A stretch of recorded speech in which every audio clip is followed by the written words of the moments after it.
네, 드려지는 우리 한 분과 또 오늘 가지고 이제 시작합니다.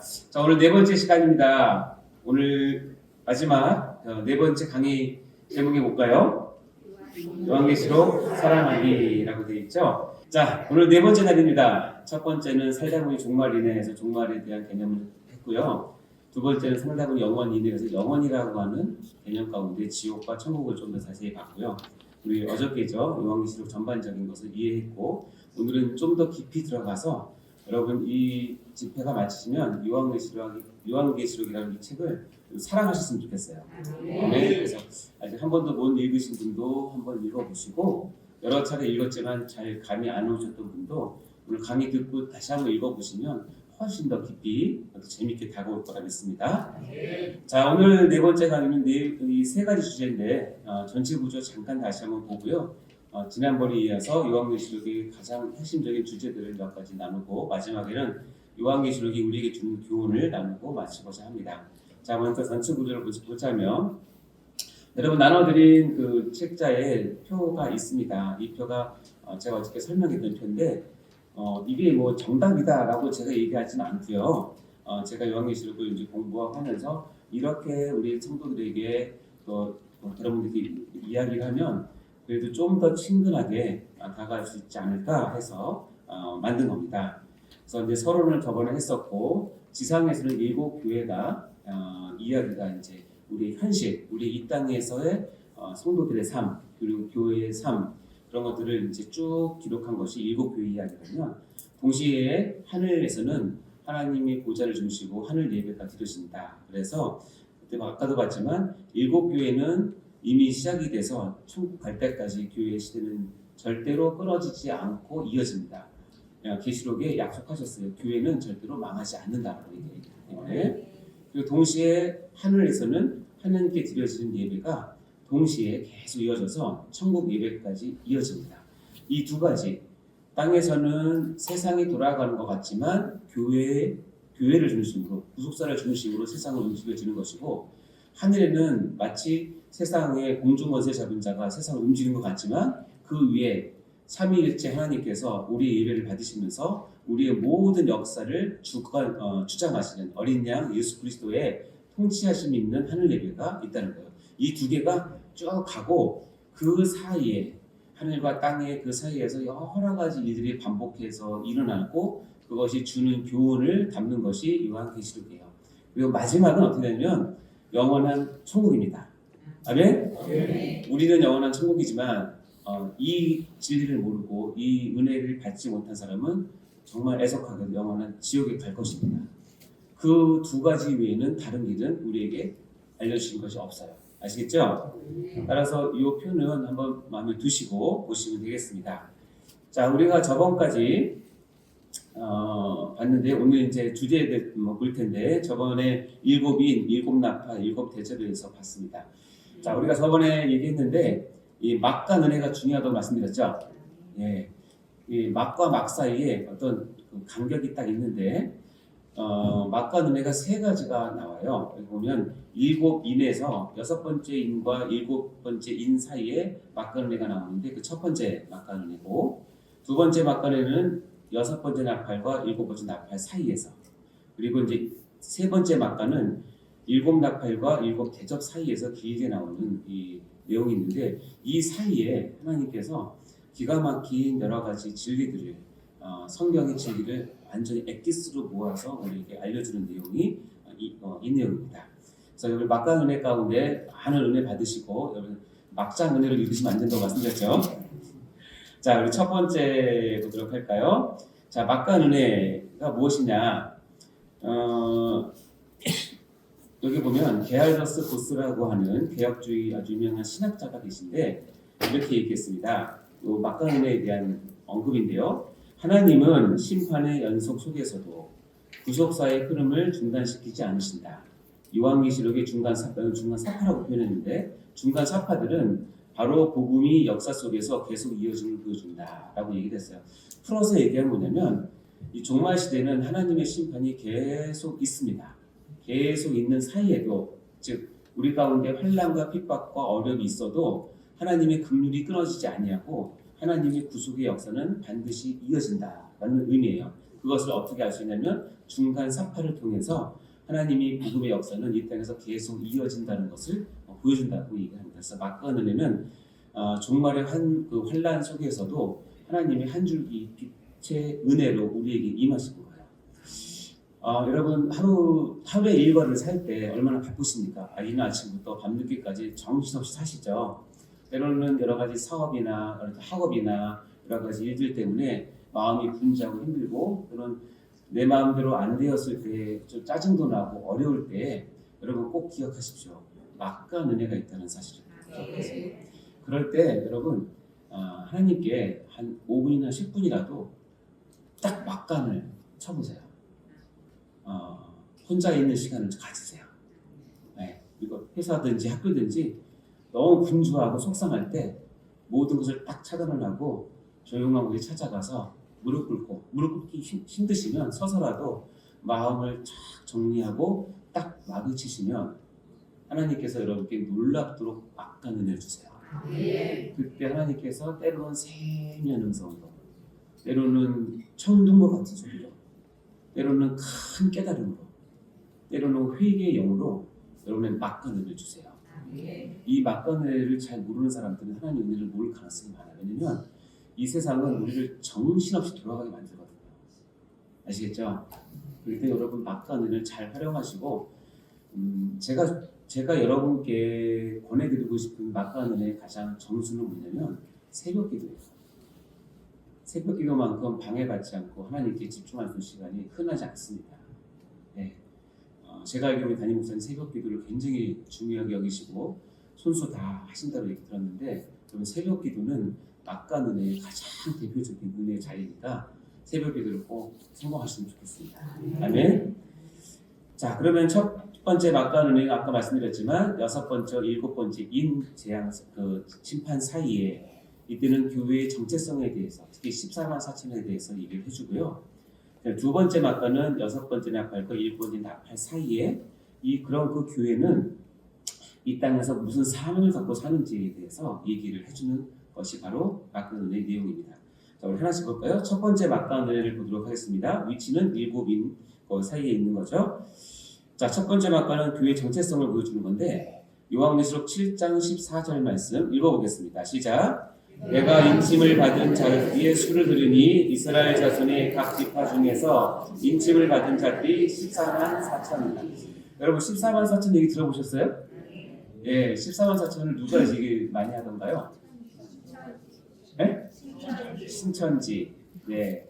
하여튼 모든 이단들은 이 14만 4천을 사랑합니다. 애용합니다. 왜냐하면 자기는 나름대로 이 14만 4천을 이제 문자적으로 해석한다고 얘기를 해요. 신학적으로는. 왜냐면 14만 4천이라고 하지 않았냐. 하나님께서 인침받은 자가 14만 4천이니 14만 4천 명만이 하나님의 나라에 들어간다. 14만 4천 명만이 구원을 받는다라고 해석을 해요.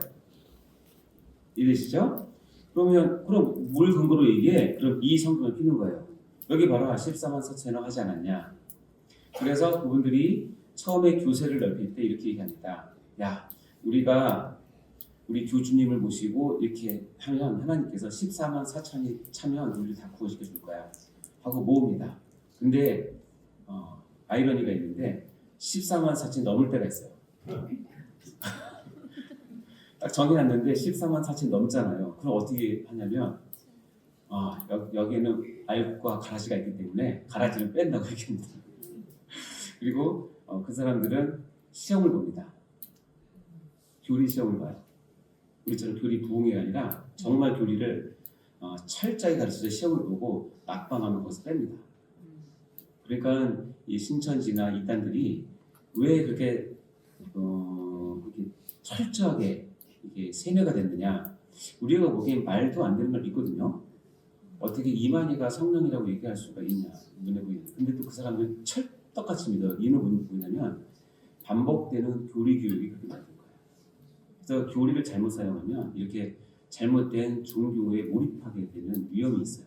따라서 교리는 정말로 인증된 정통으로 공인된 교회에서 그런 목사님에 의해서 배워야지 그렇게 엉터리 배우면 안 됩니다. 자, 여기 보면 14만 4천이라고 되어 있어요. 그리고 앞에 인침을 받았다고 되어 있죠. 인침 받았다는 뜻이 뭘까요?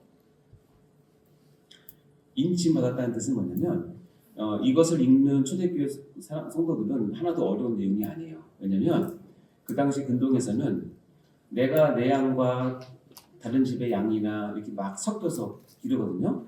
그러면 한 100마리 중에서 내 양을 찾는 게 쉽지가 않아요. 근데 매우 쉬워요. 왜 쉽냐면 내 양은 엉덩이에다가 이재훈이라는 인을 쳐요. 그걸 인친다고 그래요. 그러면 딱 보면은 엉덩이에 이재훈이라는 이름이 딱 쳐 있는 거는 누구 거예요? 제 거예요. 그 인친다는 뜻은 그것을 내 소유로 삼는다는 뜻이에요. 성경에서 특히 요한계시록에서 인친다는 표현이 많이 나오는데 그것은 뭐냐면 내가 너를 소유로 삼았다는 표를 준다는 뜻이에요. 근데 하나님도 인치지만 누구도 인치는 줄 아세요? 사단도 인을 쳐요. 그래서 사단의 인을 받으시면 안 된다는 거예요. 자, 여기 보면 인침을 받은 자들, 즉 하나님께로부터 너는 내 백성이야, 너는 내 아들이야, 내 딸이야 라고 인침받은 사람이 14만 4천이래요. 그럼 과연 이거를 문자적으로 14만 4천인가? 그렇게 해석하면 안 되죠. 왜냐면 지금 이 땅에 예수를 잘 믿는 사람이 14만 4천 훨씬 넘고요. 창세부터 지금까지 14만 4천 명만 있을까요? 훨씬 더 많은 사람이 있었겠죠. 그래서 이것을 우리는 개혁주의에서는 상징으로 표시를 하는데 14만 4천을 이렇게 풉니다. 12 곱하기 12 곱하기 1000으로 퍼요. 그래서 14만 4천을 딱 읽으면 초대교회 사람들은 어떻게 생각하냐면 완전한 성도들의 전체를 뜻하는 거구나 그냥 이해가 돼요. 그래서 어떻게 푸냐면 앞에 12는 뭐냐면 구약의 12지파를 대표하는 거예요. 다시 하면 구약의 하나님의 백성을 뜻하는 것이 앞에 12예요.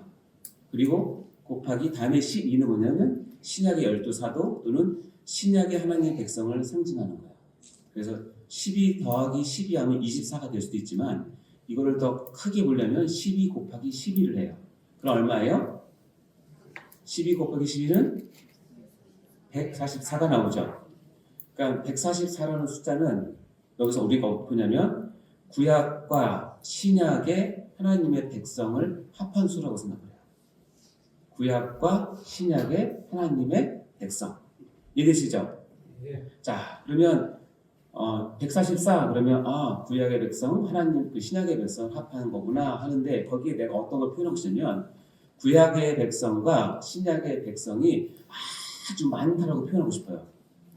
그러면 유대인들은 어떻게 표현하면 거기 곱하기 1000을 해요. 한국 사람들은 어떤 언어 습관이 있냐면 사람들이 많이 모였어. 많다라고 할 때는 수만이라고 그러죠. 그렇죠? 예, 수만. 그 만이라고 하면 진짜 만을 세서 만이 아니라 그래서 시청학 광장에 뭐 어떤 기독교 모임이 있는데 수만이 모였어 라는 뜻은 뭐냐면 진짜 수많은 생긴 게 아니라 뭐 엄청 모였구나 이런 표현이죠. 유대인들은 그 표현을 수천이라고 표현해요. 그러니까 144에다가 1000을 곱하면 뭐냐면 신약의 백성과 구약의 백성을 합한 백성이 많다는 것을 이렇게 표현해요. 그러니까 144 곱하기 1000을 곱하면 14만 4천이 되는 거예요. 이해되세요? 네. 따라서 이거를 어떻게 해석하냐면 14만 4천은 진짜 14만 4천 명으로 딱 끝나는 것이 아니라 구약과 신약의 하나님 백성의 총수는 무수히 많다는 뜻이 14만 4천이에요. 즉 구약의 이스라엘과 신약의 교회가 다 포함된 새 이스라엘, 즉 천국 백성들이 완전한 구원 공동체의 형태를 보여주는 상징이 뭐냐면 14만 4천이에요. 아멘? 이제 어렵지 않죠? 이거를 만약에 누가 갖고 와서 아니다, 14만 4천은 성경이 분명히 얘기하고 있고 이거는 문자적으로 해석을 해야 되고 진짜 14만 4천 안에 들어와야 돼 라고 얘기한다면 성경을 그렇게 보는 건 그 사람 자유예요. 그렇죠? 문자적으로 봐도 되고 상징적으로 봐도 돼요. 그건 여러분의 선택이에요. 여기 있는 분들도 나는 문자적으로 보고 싶어. 나는 성경을 있는 그대로 믿고 싶어라는 순수한 분이 있을 수 있어요. 자, 그러면 이게 문자적으로 본다면 그 다음 말도 문자적으로 다 보셔야 돼요. 자, 14만 4천을 문자적으로 봤죠? 이제 그 다음 구절이 뭐냐면 요한계시록 14장 1절에 한번 읽어볼까요? 시작. 또 내가 보니 보라 어린 양이 시온산에 섰고 그와 함께 14만 4천이 서 있는데 그들의 이마에는 어린 양의 이름과 그 아버지의 이름을 쓴 것이 있더라. 자 이제 어린 양이 시온산에 서 있는데 보좌에 있는데 그 앞에 14만 4천이 있어요. 자 여기까지 이해됐죠? 자 그러면 14만 4천을 그들처럼 문자적으로 한다면 그 다음 말도 문자적으로 해석해야 되죠. 그들의 이마에는 뭐가 있어요? 어린 양의 이름과 그 아버지의 이름을 쓴 게 기록이 되어 있어야 되죠. 그럼 어떤 사람이 와서 14만 4천을 얘기하면서 거기에 들어오라고 여러분을 얘기한다면 그래? 14만 4천 들어가요? 너 14만 4천 맞니? 그럼 맞다고 그럴 거예요. 그럼 너 이마 한번 까봐. 얘기하시면 돼요. 이마에 까서 예수님 이름과 하나님의 이름이 여기 적혀 있어요. 이 말이 맞는 거잖아요. 그러니까 이걸 문자적으로 해석하면 안 되는 거예요. 그 14장 3절에 가면 이 14만 4천의 특징 중에 하나는 뭐냐면 여자로 더불어 더럽히지 않는 순결한 자라고 되어 있어요.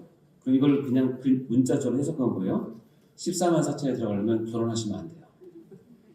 결혼했던 사람도 안 돼요. 그럼 그렇게 해석하면 되겠어요? 안 되겠어요? 안 되죠. 그러니까 14만 4천은 문자적으로 해석하면 그 뒤에 것들이 엉켜요. 말이 안 되는 거예요. 그렇구나. 자, 그럼 막간의 첫 번째는 뭐냐면 하나님의 백성은 이 요한계시에서 어떻게 표현하냐? 하나님께서 인을 쳐서 너는 내 거야라고 인을 쳐서 부른 사람인데 그거 14만 4천이니까 구약부터 시작해서 신약 종말까지 무수히 많은 성도들이 하나님의 백성으로 인쳐주셨다. 이것을 뜻하는 것이 성도들의 정체예요. 따라서 여러분은 인을 받은 사람이에요. 아시겠죠? 어디 인을 받냐? 여러분의 이마에 인을 받으신 거예요. 집에 가서 세수하면서 이마 한번 까보세요. 그때 영안이 열리면서 여러분이 예수님이 적혀 있으면 구원받은 사람이에요. 그렇기 때문에 이것은 교회는 인을 받은 사람으로 하나님께서 작정하신 수만큼 찰 때까지는 하나님께서 불러 모으세요. 거기에 내가 속해 있다라는 것을 아시면 되는 겁니다.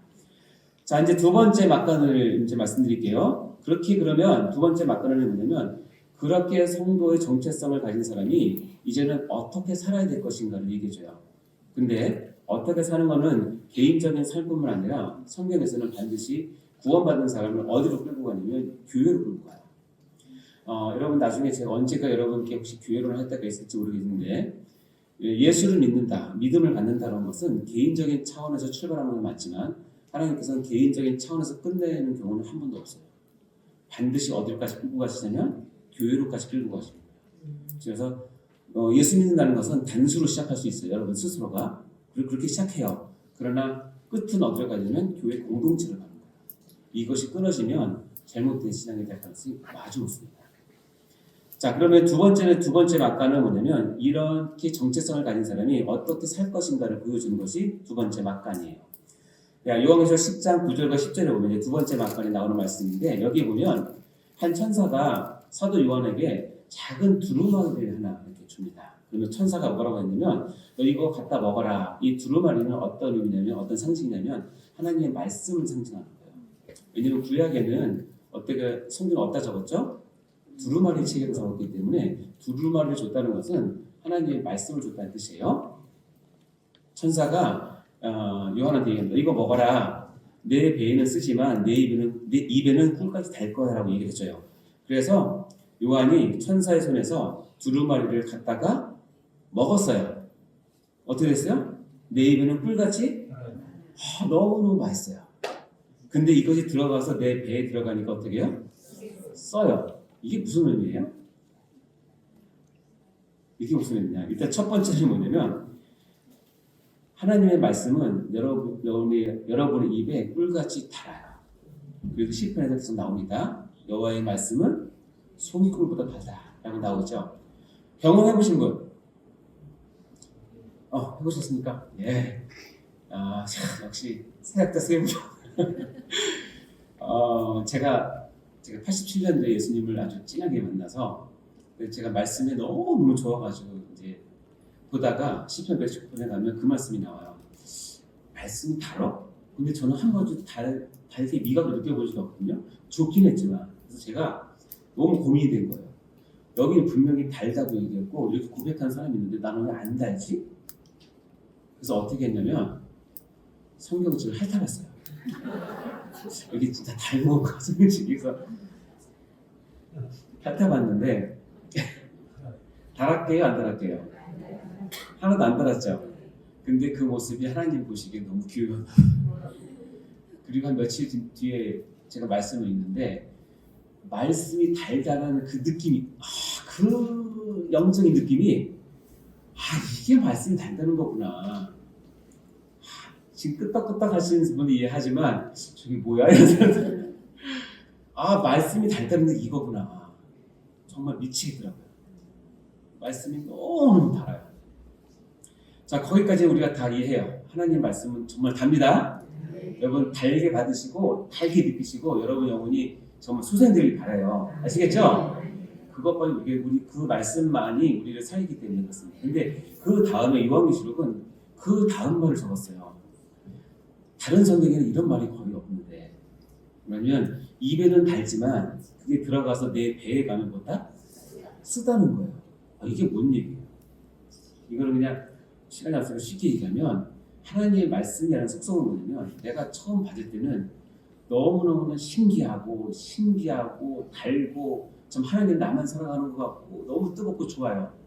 그러나 그 말씀을 받아서 내 인격이 되고 내 성품이 되고, 그렇죠? 내가 그 말씀을 가지고 살고 직장 생활을 하고 가정 생활하고 교회 생활할 때는 쉽지가 않다는 걸 미리 얘기한 거예요.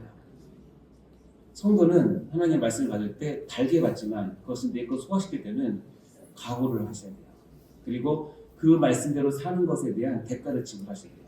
쓴 것을 참아내는, 끝까지 그 말씀을 붙잡는, 그것이 생명이기 때문에 그게 싫어서 뱉어내시면 그 말씀이 여러분과 아무 상관이 없어요. 듣기는 잘 듣지만 그대로 안 사는 것, 요한계시록이 계속 얘기합니다. 차든지 더욱든지 해라. 너 미지근하면 난 너 너무 역겨워. 토하고 싶어라고 얘기합니다. 자, 성도는 어떤 사람이냐? 하나님의 말씀을 먹는 사람이에요. 달게. 그러나 이 말씀을 갖고 살 때는 쓴 것을 인정하고 따라가는 사람이에요. 아멘? 그것을 아시고 그 다음에 구절에 나오면 두 증인 또는 두 감람나무, 두 촛대 얘기가 나와요. 참 재밌는 건 뭐냐면 요한계시록을 잘못 보는 이단들의 100%는 뭐냐면 두 증인이 자기라는 거예요. 모든 교주가 다 얘기합니다. 두 증인이 자기고 두 감람나무가 자기고 두 촛대가 자기라는 거예요. 근데 성경은 그렇게 풀면 안 되고요. 두 증인, 두 감람나무, 두 촛대는 한마디로 얘기하면 교회예요. 근데 왜 둘을 했을까요? 그냥 증인, 감람나무, 촛대로 하면 되지. 왜 둘로 했을까요? 유대인의 개념은 2라는 숫자는 어떤 의미가 가장 크냐면 증인이라는 의미가 커요. 그래서 구약에 보면 어떤 사람이 소송을 받을 때 한 사람의 증인은 받지 않아요. 증인은 반드시 몇 사람? 두 사람 이상이어야 돼요. 그래서 이 두는 뭐냐면 교회를 뜻하는데 두 증인, 두 감나무, 두 촛대를 얘기하는 뭐냐면 교회의 속성은 뭐다? 교회의 사명은 뭐다? 증인이 된다는 뜻이라는 거예요. 그래서 두 증인, 두 감람나무, 두 촛대는 증인으로 살아야 될 교회는 이렇다. 그런 것을 얘기해 주는 거예요. 아시겠죠?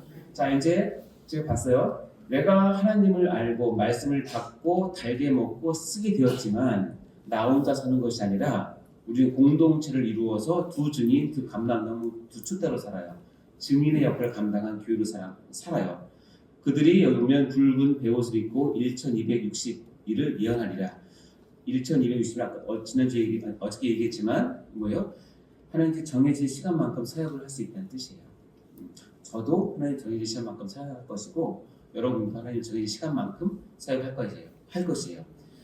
자, 요 다음 구절에서 그 다음 얘기가 나오는 것이 뭐냐면 이 두 증인, 즉 교회가 어떻게 세상에 나가서 말씀을 전하는지에 대한 이유가 나오고요.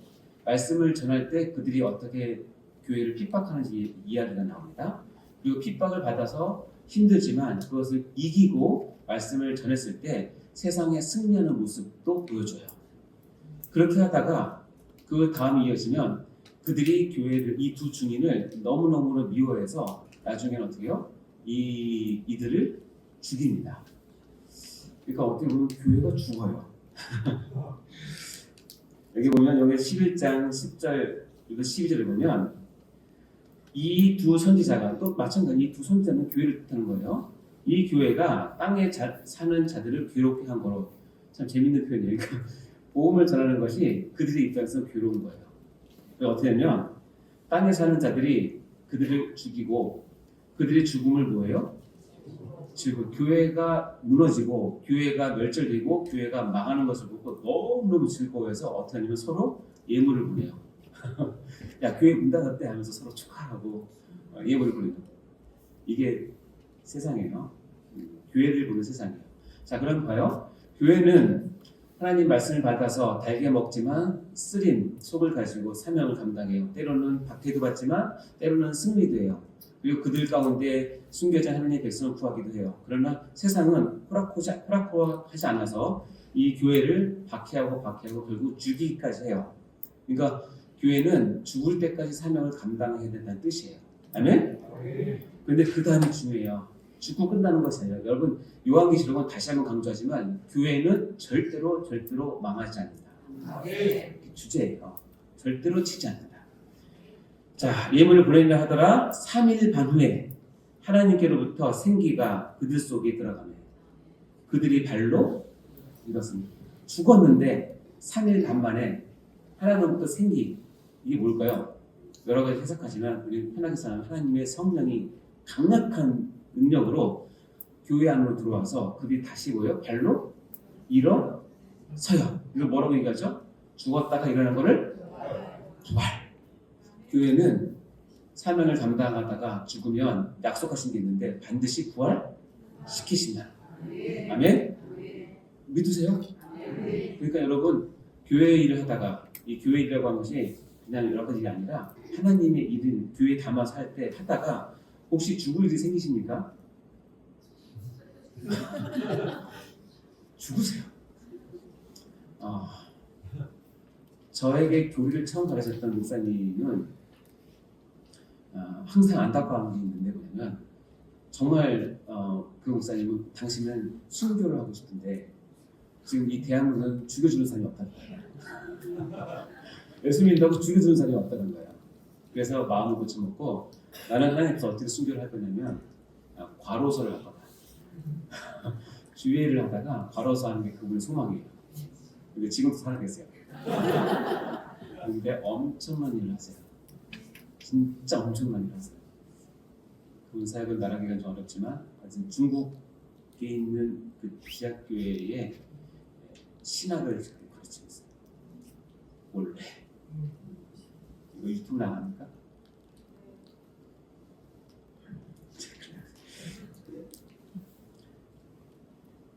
여러분, 교회는 성도는 하나님의 사명을 가지고 살다가 죽을 때까지 하는 게 하나님이 보시는 성도의 교회의 모습이라는 거예요. 죽을 때 걱정하지 마세요. 3일 만에 살아나요. 아멘? 네, 그래서 우리가 3일장 하잖아요.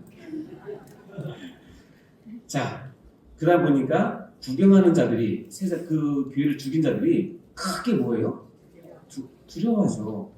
내가 죽였는데 하나님의 성령의 능력을 받아서 살아났으니까 어때요? 하늘로부터 큰 음성이 있어서 이리로 올라오라 함을 듣고 그들이 듣고 구름 타고 하늘에 올라가요. 그러니까 원수들이 구경하는 거야. 와 이게 뭐야? 신비한 눈으로 존경스러운 눈으로. 여러분 교회가 핍박받을 때 그들이 업신여기지만 이 부활을 막고 하나님 세우실 때는 세상 사람들이 다 교회를 두려워하고요, 무서워하고요, 존경하고요. 그 속마음은 뭐냐면 나도 저기 들어가고 싶다라고 얘기해요. 그게 교회의 능력과 힘이에요. 말씀의 삶. 아시겠죠? 네. 자, 교회가 사역을 감당하다가 죽었어요. 3일 만에 부활했어요. 그리고 승천했어요. 이게 누구 얘기예요? 그리스도의 사역이에요. 그래서 교회는 그리스도의 몸이라고 얘기합니다. 근데 우리가 그리스도의 몸으로 부름받았기 때문에 그리스도께서 먼저 가셨잖아요.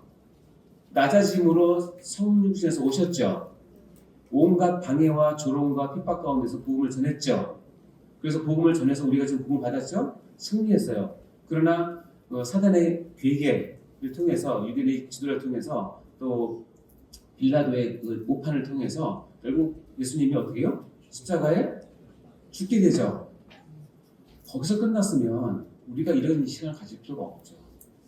그러나 하나님의 능력 가운데 보이지 않는 그 승리 가운데 3일 만에 뭐 하셨어요? 부활하셨죠. 그리고 모든 사람이 부른 가운데 구름 타고 올라가셨죠. 여러분, 예수님이 우리를 얼마나 사랑하시냐면, 얼마나 애인처럼 여기냐면, 내가 했던 이거를 그대로 너희들에게 해준 거야. 이거 한번 해봐라. 정말 신난다. 정말 신나. 이렇게 하면 하나님 앞에가 얼마나 좋은지 모른단다. 그래서 내가 너희들 똑같은 기회를 줄게. 그러니까 여러분 죽을 때까지 사명 놓지 마시고 감당하셔야 돼요. 그러면 제가 예언가는 아니지만 예언할 수 있는 건 여러분 반드시 부활하십니다. 그리고 하나님께서 오라고 하실 때 승천하십니다. 예수님처럼 구름 타고 가십니다. 아멘. 그리고 놀라운 건 뭐냐면 계시록에 보면 예수님이 앉은 보좌 옆에 내 자리를 줍니다. 이게 완벽한 천국의 소망이에요. 아멘. 여러분 다 그런 소망 가시기 바랍니다. 그러니까 이 땅에 몇 평산에 이런 그렇게 중요하지 않습니다. 연봉이 얼마나 그렇게 중요하지 않습니다. 건강이 있네 없네 그 중요하지 않습니다. 상처 받았네 안 받네 그 중요하지 않습니다. 그거 다 지나가는 겁니다. 그러나 교회로 부르심 받았다고 여러분이 성도라고 한다면 이 막간음의 두 번째에서 보여주는 교회의 이 흐름, 이 운명이라는 표현을 제가 안 쓰는데 어쩔 수 없이 쓴다면 교회는 이렇게 가야 될 운명이라면 여러분 그 운명에 여러분 맡기십시오. 승리하십니다. 아멘. 그래서 제가 정리하면 됐습니다. 종말 시대의 교회는 이런 모습이다. 첫 번째는 사명을 갖고 있을 때 말씀을 받았을 때 달게 먹고 속이 쓰지만 짓밟힙니다. 그러나 절대로 하나님께서 버리지 않게 하십니다. 그리고 두 번째 다시 예언을 즉 사명을 다시 감당을 합니다. 그래서 세상 권세가 우리가 복음을 전할 때까지 하나님이 정해놓으신 기간까지는 꺾이지 않게 하십니다. 보호하십니다. 그러나 여러분 세상은 교회를 반드시 핍박하고 죽입니다. 그리고 죽임을 당합니다. 이것을 순교라고 얘기하잖아요. 그래서 우리 그 목사님이 그 멘트가 저는 평생 잊을 수 없어요. 나는 순교를 하고 싶은데 죽여주는 사람이 없다는 거예요. 아, 참 그래요. 그래서 저도 그 목사님 돈 받아서 바로사를 하려고 하는데 제 아내가 너무 싫어합니다. 그래서 새벽 기도로 나오십시오. 제가 오늘도 새벽 기도 인다고 나왔어요. 여러분 죽임을 당하는 교회 그러나 거기서 끝나는 것이 아니라 참 감사하게도 주님께서 하셨던 것처럼 다시 일어나는 교회. 아멘? 아멘. 그리고 마지막 승천을 나팔을 불려 승천하고 최후의 승리를 거머쥐는 교회로 세우자. 이것이 종말 시대의 교회의 모습이고 주님께서 바라시는 교회의 참 모습이에요. 아멘? 아멘. 이것이 계시록에 이렇게 기록되어 있다는 사실은 정말 놀랍습니다. 이 계시록 말고 다른 곳에는 이렇게 설명한 적이 없어요. 그래서 참 이 계시록은 너무너무 귀한 책입니다. 정말 주님께서 우리를 얼마나 사랑하시는지 그냥 자기 사랑의 그 내용을 써가지고 우리에게 좀 러브레터라고 제가 얘기했잖아요. 예수님 너무 좋죠? 네. 세 번째 막간은혜는 이제 우리가 이 세상을 살 때 세상을 어떻게 봐야 되는지를 보게 됩니다. 계시록에는 세 세력이 있습니다. 세 세력이라면 세 주요 인물이 있는데 1번은 당연히 예수 그리스도, 그렇죠? 두 번째는 성도, 즉 교회. 이거 말고 하나 더 있는데 뭐냐면 보이지 않는 사탄이 있어요. 이 세 3파전이 이 세 개의 관계가 반복되는 것이 요한복음으로 생각하시면 돼요. 자, 그러면 이 세 번째 막간은 뭐냐면 영적 전쟁을 우리가 지금 이 교회가 치르고 있는데 이 영적 전쟁의 실상이 무엇인지를 보여주는 것이 세 번째 막간입니다. 자, 세 번째 막간에서는 사탄이라고 하는 용의 정체를 드러나게 되고 사탄이 어떻게 활동하는지를 이제 보여주는 것이 나오고 그다음에 사탄의 전략을 이제 얘기해 주는데 여러분이 잘 아는 666이라고 하는 것을 할 겁니다. 자, 보시면 우리가 창세 이후 이제 에덴 동산부터 시작을 해서 보이지 않는 손이 하나님의 역사를 회방하고 인간을 유혹하고 죄를 끌어들이고 인간의 파멸을 이끄는 그런 주도적인 세력이 있는데 이 창세기부터 시작해서 쭉 갈 때까지 이 세력들은 자기를 드러내지 않습니다. 자기를 드러내지 않고 대신 다른 것들을 세워서 얘기합니다. 예를 들어서 선악과를 따먹을 때 꼬셨던 건 뭐죠? 눈에 보이는 건 뱀이죠. 뱀이니까 마음에 안 와닿죠. 비암. 비암 맞습니까? 눈구름이. 비암이 근데 여러분 지금 그럼 뱀을 보고 사단이라고 합니까? 나니까? 근데 신앙의 조시 옛날 분들은 진짜 지금도 뱀을 보고 사단이라고 해요. 왜냐하면 이게 창세기에서 그렇게 배웠으니까 그럴 수도 있다고 보지만 지금 뱀이 사단이면은 그렇죠. 뱀을 다 죽여야죠. 근데 예수님이 이 땅에 처음 오셨을 때 헤롯 대왕이 있었어요. 헤롯 대왕이 예수님을 죽이려고 어떤 일을 했는지 아십니까? 어떤 일을 했어요? 네. 베들레헴 인근에 2살 미만의 남자들 다 죽이라고 했어요. 영아살해를 했어요. 뭐냐면 예수님이 태어나면 헤롯 대왕은 생각하기에 유대인의 왕으로 왔어? 내가 왕인데 또 왕이 와? 그러니까 정치적으로 생각을 하고 아주 무자비하게 베들레헴 인근에 2살 이하의 아이들은 다 죽입니다. 자, 2살 이하의 아이들이 다 죽었어요. 누가 죽였어요? 헤롯 대왕이 죽인 거죠. 그러나 그 배후에 누가 있다고 그래요? 사단이 있는 거예요. 모든 활동을 그렇게 합니다. 사단은. 자, 용의 정체가 드디어 드러나는데 신구약 역사 속에서 하나님과 그 백성들을 대적했던 배후의 실체를 요한계시록에서 완전히 폭로합니다. 쉽게 말하면 까발립니다. 얘가 바로 걔란다. 이놈이란다. 라고 얘기하는 거예요. 그게 바로 요한계시록 12장 9절과 10절이에요. 읽어볼까요? 시작! 큰 용이 내쫓기니 옛 뱀 곧 마귀라고도 하고 사탄이라고도 하며 온 천하를 깨는 자라. 그가 땅으로 내쫓기니 그의 사자들도 그와 함께 내쫓기니라. 사단의 여러 가지 닉네임이 있어요. 일단 큰 용이에요. 그래서 계시록은 용 하면 무조건 사단이에요. 그렇게 그냥 상징적으로 표현을 한 거예요. 큰 용. 근데 이 이름이 옛 뱀이래요. 옛 뱀은 뭐가 딱 떠올라요? 에덴 동산에서 하와를 꿰었던 그 뱀. 옛 뱀이에요. 그것을 뭐라고 부른다? 마귀라고 하고 또 뭐라고 부른다? 사탄이라고 해요. 그러니까 어떻게 해요? 이 네 개의 이름은 사탄이 갖고 있는 이름이에요. 큰 용, 옛뱀, 마귀, 사탄. 그리고 이 사탄이 하는 가장 주된 업무는 뭐냐면 온 천하를 꿰는 자예요. 사탄은 꿰요. 꿰는 자예요. 그래서 꿰서 어떻게 하냐면 그 다음 절에 보면 밑에 보면 우리 형제들을 참소하던 자, 곧 우리 하나님 앞에서 밤낮 참소하던 자가 쫓겨났다. 그러니까 깬다는 건 뭐냐면 참소를 하는 거예요. 참소가 뭐예요? 거짓 고소를 하는 거예요.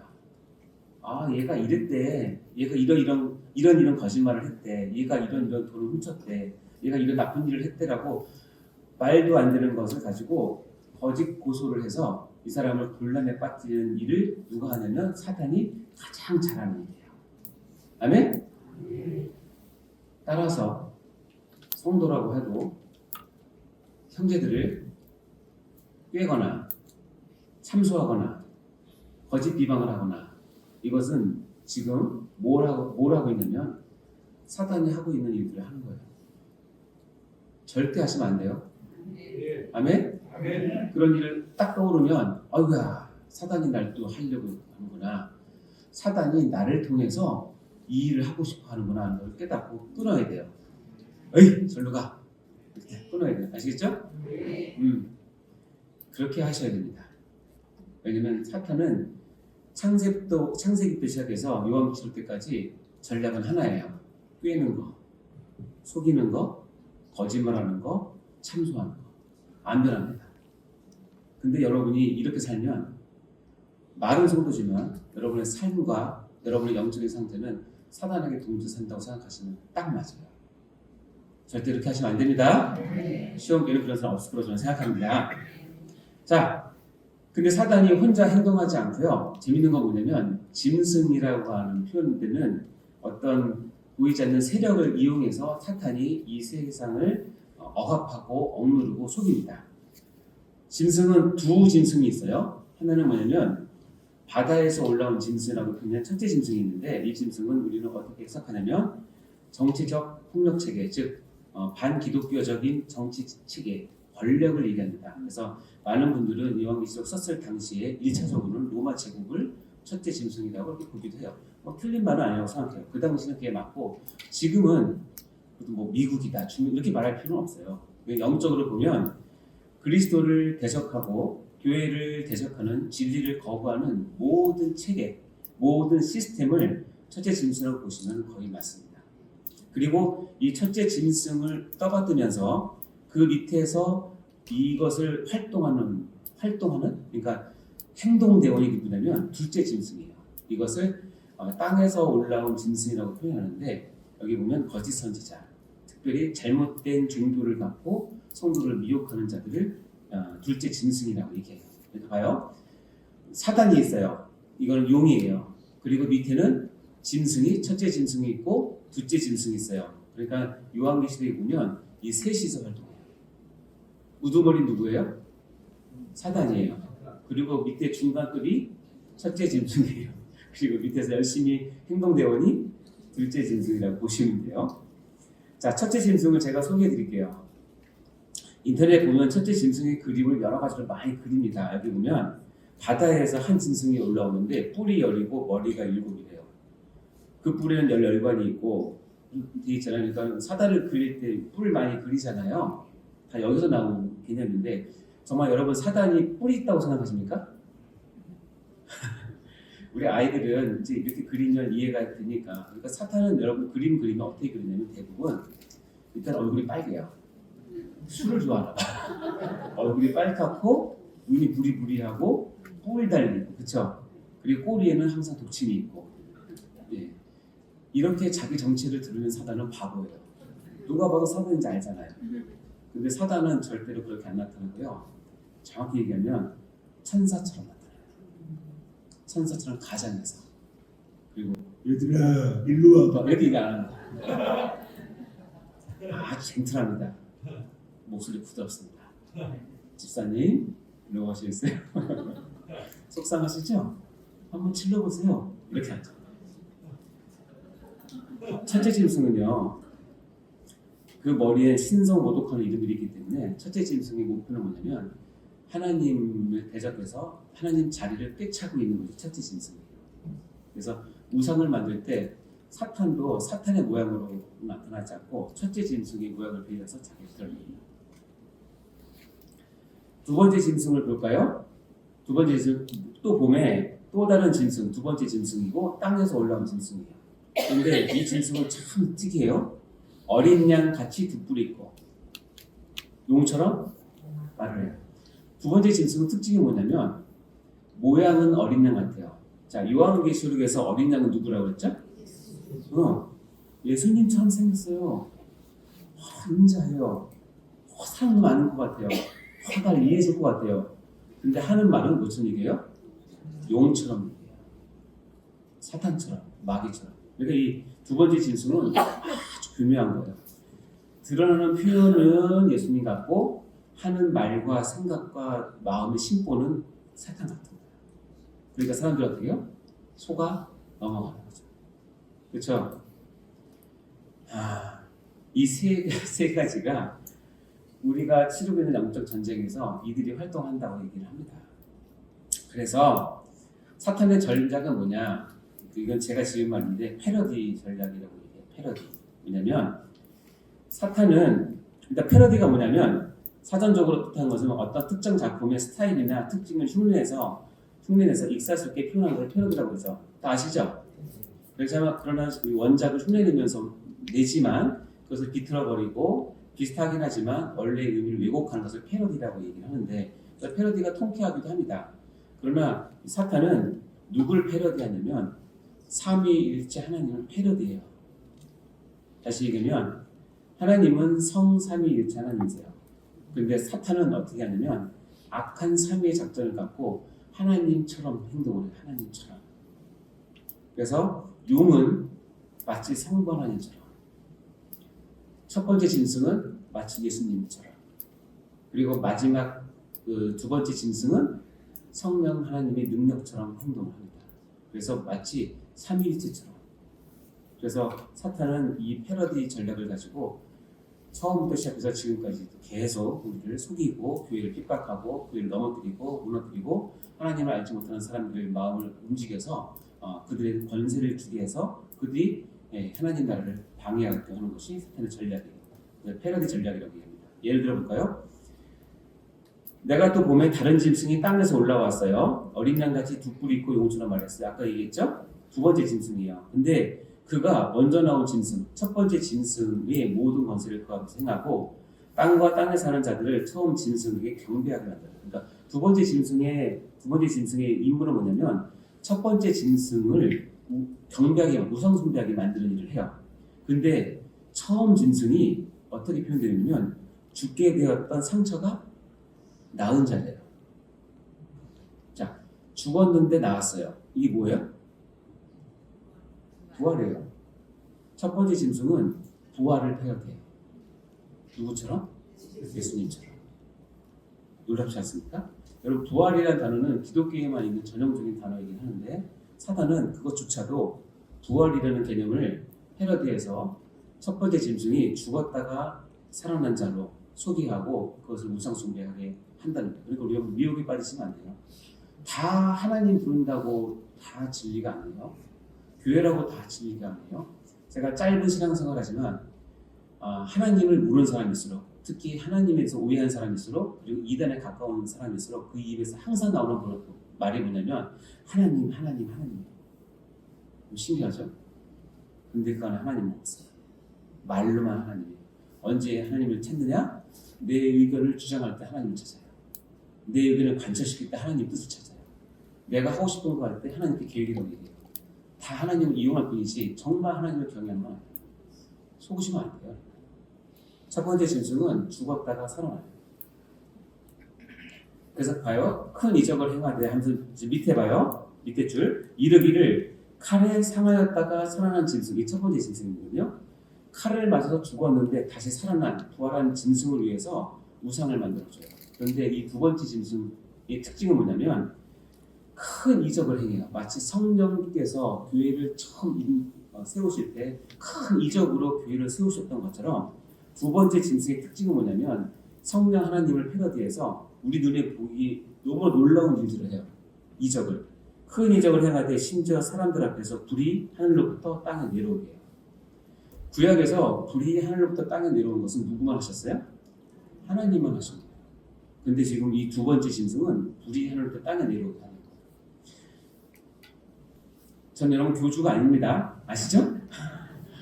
제가 만약에 그런 일 없겠지만 이재호 목사님, 지난주에 어떤 이재호 목사님이 돌아가셨대 라고 했어요. 그럼 여러분 저기 종을 오실 거죠? 안 오실 겁니까? 이제 그만하고 가야겠네. 종을 났어요. 근데 분당 서울대병원에서 영안실을 다 찾아서 제가 이제 죽었다고 칩시다. 근데 분명히 다 하고 발인까지 다 했는데 그 다음 주일에 제가 여기서 걸어 들어와요. 죽었는데 염화는까지 봤는데 화상까지 했는데 제가 문 열고 여러분 안녕하세요. 이재호 목사 살아왔어요 하고 왔어요. 믿으시겠어요? 안 믿으시겠어요? 그럼 눈을 분명히 봤는데 제가 살아왔어요. 긴가민가 하겠죠, 그렇죠? 이재호 목사 쌍둥이였나 보다 이렇게 생각할 수 있겠죠? 그렇게 딱 와서 제가 여러분이 사랑해 주셔서 제가 좀 기적적으로 살아났습니다. 다시 살아났습니다 하고 부활을 얘기를 해요. 믿으실까 모르겠는데 여러분 안 믿으셔도 제가 믿게할 방법이 있어요. 여러분 안 믿으십니까? 하면서 제가 여러분 다 나가서 마당에 가보세요 하고 딱 나가서 제가 손 들고 기도를 딱 했는데 마른 하늘에서 불이 팍 떨어져서 여러분 보는 앞에서 차를 하나 태웠다 칩시다. 진짜 불이 떨어져서. 그럼 믿으시겠어요? 안 믿으시겠어요? 성경은 요한계시록은 그래도 믿으면 안 된다. 거기까지 사탄은 할 수 있다. 이단들이 왜 흥황하는지 아십니까? 거기에도 이적이 있어요. 거기도 기적이 있어요. 거기에도 마치 죽었다 살아나는 게 있다니까요. 근데 그게 진짜인지 아닌지 잘 모르겠어요. 근데 그 파헤친 거 보면 이단들은 처음에는 그런 것을 이제 하다가 여러분 이적과 기적은 매번 일어나는 게 아니잖아요. 하나님 특별한 섭리 가운데 일어나는 건데 매번 안 일어나니까 어떻게 하냐면 만들어요. 제가 요즘에 유튜브를 이제 보다 보면 마술하는 걸 보는데 요즘 마술들은 진짜 이거 믿겠다 진짜. 마술은 여러분 요술은 아니잖아요, 그렇죠? 다 짠 거죠. 여러분이 모르는 것뿐이죠. 근데 우리 눈에 보기에는 너무나 기가 막히니까 어떻게 돼요? 진짜처럼 느껴지죠. 그래도 믿으면 안 된다. 여러분의 믿음은 여러분의 눈으로 결정되면 안 되는 거예요. 여러분의 마음의 세계지 말씀으로 결정돼야 되지. 여러분의 눈과 감각과 여러분의 그 확신과 그것 가지고하면 흔들립니다. 왜냐하면 마귀가 이렇게 한다니까요. 이렇게 할 거라고 얘기했다니까요.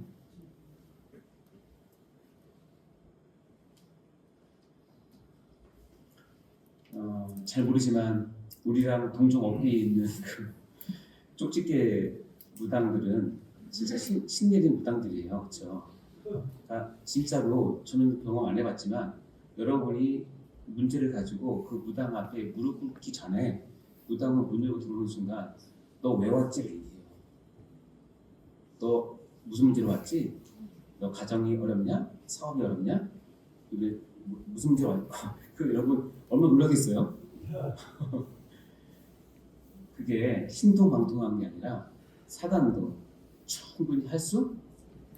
그러니까 거기에 권사님이 가서 무릎 꿇으면 되겠어요? 장로님이 가서 무릎 꿇으면 되겠어요? 그 사람이 진짜 성도이고 권사고 장로라면 무릎 꿇기 전에 그 사람 입에서 이렇게 나와야 돼요. 아 예수쟁이 너 여기 왜 왔어? 넌 여기 오면 안 돼. 에이 재수없어 가. 너 하나님 있잖아. 네 안에 예수 가득하구만. 가 이렇게 나와야지. 근데 가지 마세요. 속지 마세요. 네. 계시록에는 그보다 더한 일이 있어요. 그래도 믿으면 따라가면 여러분 손해예요. 그리고 이제 유명한 게 있습니다. 사단이 이런 놀라운 일들을 통해서 세계를 시스템화하고 하나님을 등지게 만드는 것을 통해서 하는 게 있는데 그게 바로 여기 나오는 거예요. 그가 모든 자, 곧 작은 자나 큰 자나 부자나 가난한 자나 자유인이나 종들에게 오른손이나 이마에 물을 받게 하고 표를 받게 하고 누구든지 이 표를 가진 자 외에는 매매를 못하게 해요. 표를 받게 해요. 자, 아까 얘기했지만 인친다는 건 무슨 뜻이었어요? 넌 내 거야 라는 뜻이죠. 우상 숭배를 하고 우상 숭배를 한 자들에게는 사단이 뭘 주냐면 이마나 오른손에 표를 받게 해요. 그러니까 너는 내 거야 라고 표를 하는 거예요. 근데 이 표는 어떤 게 있냐면 이 표를 가져야만 매매를 할 수 있어요. 거꾸로 얘기할까요? 이 표를 안 받으면 사업을 할 수가 없어요. 이 표를 안 받으면 돈을 벌 수가 없는 거예요. 이 표를 안 받으면 사회활동을 못 하는 거예요. 7교회 중에서 이런 교회가 있어요. 왜냐면 그 교회는 최초로 길드라고 하는 그 노동조합이 세워진 도시예요. 그 도시에 있는 교인들은 성도들은 뭐냐면 그 도시의 풍습은 뭐냐면 그 도시의 신전에 가서 예배를 드리고 그러니까 우상 숭배를 하고 나와야지 조합원이 모인 상태에서 우상 숭배를 하고 나와야지 그날 팔 물건을 받을 수가 있어요. 이해가 돼요? 그럼 여러분은 사업을 위해서 가서 우상 숭배를 하고 그 물건을 받아와서 장사를 하겠습니까? 아니면 안 하고 안 하겠습니까? 남의 얘기라고 너무 쉽게 얘기해요. 쉽지 않아요. 쉽지 않아요. 그러니까 교회가 이것 때문에 분란이 일어나는 거야. 너 어떻게 그럴 수 있냐? 야, 목공이 포도청인데 그럼 어떻게 하냐? 우리 어떻게 살려고? 이렇게 여러분 쉽지 않다니까요. 근데 여기 보면 앞으로의 모든 지금 그때부터 시작했지만 지금도 마찬가지인데 사단이 정해놓은 그 우상에 정을 절하지 않으면 그것을 숭배하지 않으면 우리의 경제 활동이 상당히 위축되는 위협을 사단은 가장 큰 무기로 갖고 있어요. 가장 큰 무기. 그래서 말세까지 사단은 여러분을 여러 가지를 가지고 유혹할 텐데 가장 큰 무기는 뭐냐면 여러분의 돈이에요. 돈이 안 중요하다. 저는 그렇게 생각하지 않습니다. 저는 돈을 너무너무 좋아합니다. 그러니까 병원도 하잖아요. 근데 돈이 왜 좋냐? 이 돈을 갖고 하나님을 위해서 교회를 살 일이 너무 많아요. 그래서 돈이 너무 좋아요. 저는. 근데 여러분 이 매매를 못하게 함으로 인해서 손해를 이제 받게 되면 신앙을 지키게 되잖아요. 그러면 즉각적으로 오는 건 뭐냐면 그 사회에서 보면 떨어져 나가게 돼요. 그런 아픔을 겪게 됩니다. 이런 시스템이 계속 돌아간다는 거예요. 그리고 나서 이 표를 가진 자 외에는 매매를 못하게 해요. 그래서 여러분 마태복음에 그거 아세요? 하나님이 이렇게 얘기합니다. 하나님과 재물을 겸하여 섬길 수 없다. 여러분 하나님 말고 섬기는 게 많잖아요. 그런데 하나님은 대표적으로 하나님과 대척점에 있는 우상의 대표 1등은 뭐냐면 재물이에요. 하나님도 아세요. 재물이 그렇게 중요하다는 거. 재물이 하나님만큼 힘이 있다는 거 아세요. 여러분 하나님과 재물은 겸하여 섬길 수 없다는 누구에게서 나온 얘기냐면 예수님이 직접 육성을 하신 얘기예요. 절대로 하나님과 재물을 겸하여 놓지 마세요. 아시죠? 그 후회는 언제부터 하느냐? 청년들 특히 잘 들으세요. 그 훈련은 여러분이 지금부터 하나님께 헌금을 드리는 연습부터 하는 거예요. 작은 헌금부터. 아멘? 생일을 맞이했어. 나에게 생명을 주신 하나님께 생일 감사 헌금 드리는 것부터. 내가 첫 직장에 갔어. 첫 직장에 가서 내가 직장을 해서 뭐 했어? 첫 월급을 받았어. 첫 열매니 하나님께 드리는 연습부터. 아멘? 내가 돈을 모았어. 그러나 교회에 이것이 필요하다고 감동이 왔어. 그것을 털어내고 드릴 수 있는 연습부터. 그것을 연습한 사람이 어디까지 가냐면 주님께서 네 목숨이 필요해라고 했을 때 내 목숨을 드릴 수 있어요. 내 목숨을 드릴 수 있는데 돈을 드리기 아까운 사람이 있을까요? 그거는 어불성설이에요. 제가 얘기했지만 순교를 꿈꾸는 사람은 재물부터 죽이세요. 그것을 기쁘게 여기고 훈련하세요. 아멘? 아멘. 제가 적어요. 아멘? 이게 정말 중요해요. 왜냐면 거기에 걸리면 666표를 반드시 받게 돼요. 자, 볼까요? 그 다음 이 표는 그 짐승의 이름이나 그 이름의 수라 지혜가 여기 있으니 총명한 자는 그 짐승의 수를 세어거라. 그것은 사람의 수니 그의 수는 660. 여기 660 나와요. 딱 성경에 딱 한 번 나와요. 근데 뭐냐면 짐승의 이름이래요. 그 이름의 수래요. 짐승의 수라고 그러고 사람의 수라고 그래요. 이 666에 대한 해설은 너무나 많아요. 너무 많아요. 그래서 다 소개할 수도 없어요. 666이라고 하는 것이 무엇이냐? 1차적으로는 그 당시는 이 666은 헬라어나 히브리어는 각 알파벳마다 숫자가 정해져 있어요. 그걸 게마트리아라고 얘기하는데 숫자를 합치면 숫자가 돼요. 예를 들자면 마태복음에 보면 그 예수님의 족보가 나와요. 누구부터 누구까지 14대, 누구부터 누구까지 14대, 누구까지 14대. 근데 14, 10도 나오죠. 있습니다, 그게. 근데 실제 성경에 보면 14대가 아니에요.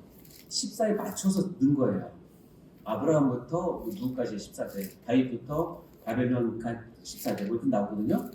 그 14대, 14는 뭐냐면 우리는 14대인가 보다 넘어가지만 유대인들은 마태복음 유대인을 쓴 성경이거든요. 유대인들은 14라는 숫자를 들으면 동시에 딱 떠오르는 게 있어요. 뭐냐면 14라는 숫자는 다윗이라는 이름의 게마트리아를 합치면 14예요. 이해되세요? 예를 들어서 하나 그러면 만약에 제가 하나 그러면 어떤 사람은 내 친구 이름 하나 이름 또 은행에 다니시면 하나은행 동시에 떠오르죠. 14 그러면 유대인들은 숫자 14도 생각하지만 이건 어쩔 수 없어. 언어상 다윗이라는 게 딱 떠올라요. 그러니까 마태복음 딱 있는데 14대 14대 14는 뭐냐면 예수 그리스도는 다윗의 후손이구나. 를 14, 14, 14로 표현한 거예요. 이해되시죠? 이것을 게마트리라고 얘기를 해요. 그러니까 66이란 그러면 14라는 숫자 그렇다면 이 666은 어떤 뜻이냐?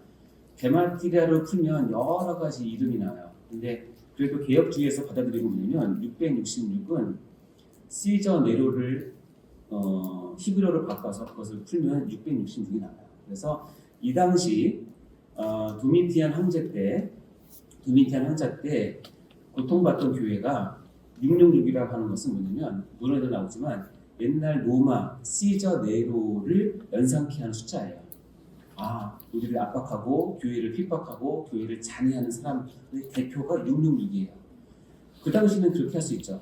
그러나 이거를 또 만약에 지금도 그러면 사람 이름을 갖다가 그런 많거든요. 666을 풀어서 걸리는 사람들, 히틀러 이런 거 다 해요. 근데 그건 의미가 없고요. 그 당시는 네로 시작까지는 개혁주에서 인정하지만 이것을 어떤 특정 사건, 특정 인물, 특정 것에 맞춰서 설명하는 것은 세대주의적 해석이라고 해서 우리가 받아들이지 않아요. 그럼 666은 여러 가지로 해석할 수 있는데 한마디로 말하면 짐승에게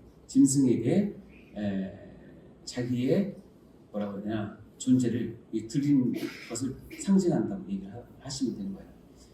근데 666이라고 했을 때 많은 사람들이 제가 청년 때는 666이 바코드니 뭐 칩이니 이런 걸로 해서 그렇게 나오는데 그것은 세대주의적 해석의 대표적인 것이기 때문에 그렇게 해석하는 건 세대가 지나면 다 변합니다. 의미가 없고 일단은 666은 저는 이렇게 보고 싶은데 우리가 저번 시간에 배웠죠. 7이라는 숫자는 뭐예요? 하나님의 완전한 수죠. 완전한 수에서 하나를 빼면 불완전한 수죠. 그게 뭐냐면 6이에요. 성경에서는 6을 불완전한 수로 따지고 이거 사람의 수라고 얘기해요. 육체의 수라고 얘기를 합니다. 자, 그러니까 6만 하나에서도 불완전한 수인데 6이 몇 개 있어요? 666이 있으니까 어떻게 읽냐면 불완전하고 육체의 수고 불완전하고 교만하고 불완전하고 하나님이 데려가는 어리석은 수고 반드시 망하는 수라고 읽는 거죠. 666을 읽게 된다면 이해되세요? 그러면 이것은 사탄은 패러디한다고 했잖아요. 뭘 패러디했냐면 하나님의 777을 패러디한 거예요. 하나님의 완벽, 성부, 성자, 성령, 완벽한 교회, 완벽한 능력, 완벽한 것을 777을 패러디해서 666이라고 했는데 놀랍게도 666을 이렇게 해석하면 돼요. 그러니까 불완전함이 끝이다. 즉 사단이 하고 있는 모든 계획은 불완전하다. 그리고 짐승의 권세에 굴복하는 인류 전체를 뜻하는 것을 666이라고 얘기합니다. 다시 밑에 보면 자기의 생계를 위해서 믿음을 하나 막는 사람을 표현할 때 666이라고 얘기한다. 그거 아십니까? 성경에는 짐승의 표를 받은 사람은 하나님께서 어떻게 처리하시느냐? 사단이 지옥 갈 때, 두 짐승이 지옥 갈 때 666의 표를 받은 사람들 묻어서 같이 간다고 얘기해요. 그러니까는 666을 받으시면 안 되겠죠. 666은 그런 의미가 있어요. 자, 볼까요? 그래서 저는 이런 생각을 해봤어요. 요한계시록을 처음 받아들은 초대교회 성도들이 사단의 수가 666이래 라고 했을 때 그들이 두려워했을까? 떨었을까? 저는 오히려 그거보다는 되게 있었을 것 같아요. 666이래? 뭐 666이래? 웃긴다. 666 웃었을 것 같아. 야, 하나님 유머가 대단하시네. 사단이 저렇게 하는 게 다 불완전하고 어리석고 망하는 거래. 666이래. 아이고 웃기네. 하나님의 유머 코드가 묻어있는 것처럼 느껴졌어요. 저는. 666은 무서운 게 아니에요. 하나님이 사단의 패러디 전략을 어떻게 보고 있는지를 우리에게 알려주는 거예요. 사단은 반드시 실패하고 사단의 계획은 반드시 불완전하고 인간적이기 때문에 하나님 보시기에는 언제든지 멸할 수 있는 하찮은 것이다라고 666으로 표현하고 보십니다. 네. 그래서 우리는 777을 믿는 사람이에요. 7교회, 7영, 그렇죠? 7뿔, 7능력, 성부자 성령의 하나님의 완전함을 믿는 사람이지 세상을 쫓는 666을 따라가시면 안 돼요. 네. 그래서 이렇게 하시면 됩니다. 에베소서 6장 12절 12절에 보면 그래서 이렇게 우리에게 권면하죠. 읽어봅시다. 시작. 마귀의 관계를 능히 대적하기 위하여 하나님의 전신갑주를 입으라. 우리의 씨름은 혈과 육을 상대하는 것이 아니요 통치자들과 권세들과 이 어둠의 세상 주관자들과 하늘에 있는 악의 영들을 대항하라. 분명히 나오죠. 마귀의 관계, 이 마귀의 이 관계, 패러디 전략을 여러분 대적하기 위해서는 하나님의 전신갑주를 입어야 된다고 얘기합니다. 그러면서 우리의 씨름, 우리의 영적인 전쟁의 대상은 뭐냐면 혈과 육이 아니라는 거예요. 그러니까 우리의 싸움은 눈에 보이는 옆에 형제, 자매, 교회 집사님, 원사님 이런 사람이 아니라는 거예요. 회사 사장, 뭐 거래처 사장 이런 사람들이 아니라는 거예요. 그것은 혈과 육을 상대하는 것이 아니라 그 뒤에서 통치자들, 권세들, 이 어둠의 세상 주관자들, 하늘에 있는 악한 영들 이것을 다 통틀어서 뭐라고 하냐면 마귀가 설치해 놓은 모든 영적인 세력을 얘기한다고 보시면 돼요. 우리의 영적인 싸움은 눈에 보이는 싸움이 아니라 그 뒤를 배후를 주장하고 있는 마귀와의 싸움이에요. 아멘? 따라서 여러분 혈과 육에 대해서 상대로 해서 싸우면 반드시 실패합니다. 상처를 받게 됩니다. 그리고 어때요? 보이는 형제들은 성경에 보면 용서라고 되어 있어요. 여기 용서를 하면 마귀가 제일 싫어합니다. 왜냐하면 용서를 하지 않아야 마귀가 갖고 있는데 용서를 해버리는 순간 마귀가 그 사람을 들고 일을 할 수가 없어요. 그러니까 여러분 가운데 아침마다 새롭게 부르부르하고 그리고 미워하는 마음이 들고 어이구 저 남편 너무 싫어 너무 싫어 그러시면 여러분 거기에 동조를 해서 그렇게 사시면 늘 마귀의 손아귀에 놀게 돼요. 딱 끊으세요. 네, 마귀야 그러지 마. 네 계획 내가 다 알거든. 이 666가 가라고 얘기를 하고 용서하시고 품으시고 사랑으로 믿음으로 어떻게 안으세요. 그렇게 승리하십니다. 아멘? 네. 자, 우리 찬양 한번 하고 하겠습니다. 마귀들과 싸울지라.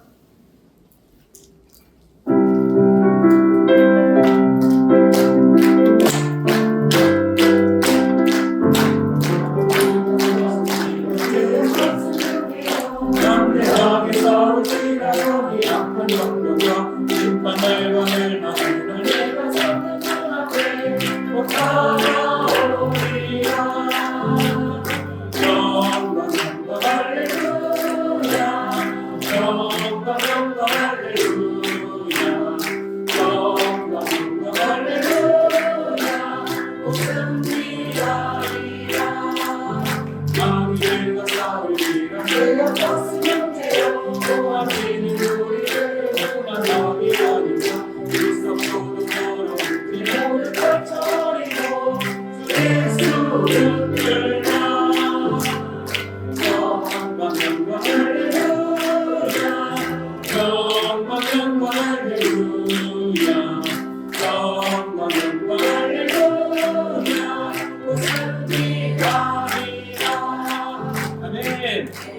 마귀들과 싸우세요. 앞에 있는 사람과 싸우시면 안 됩니다. 옆에 사람과 화해하시고 눈에 보이지 않는 마귀와 새벽기도 나올 때마다 싸우세요.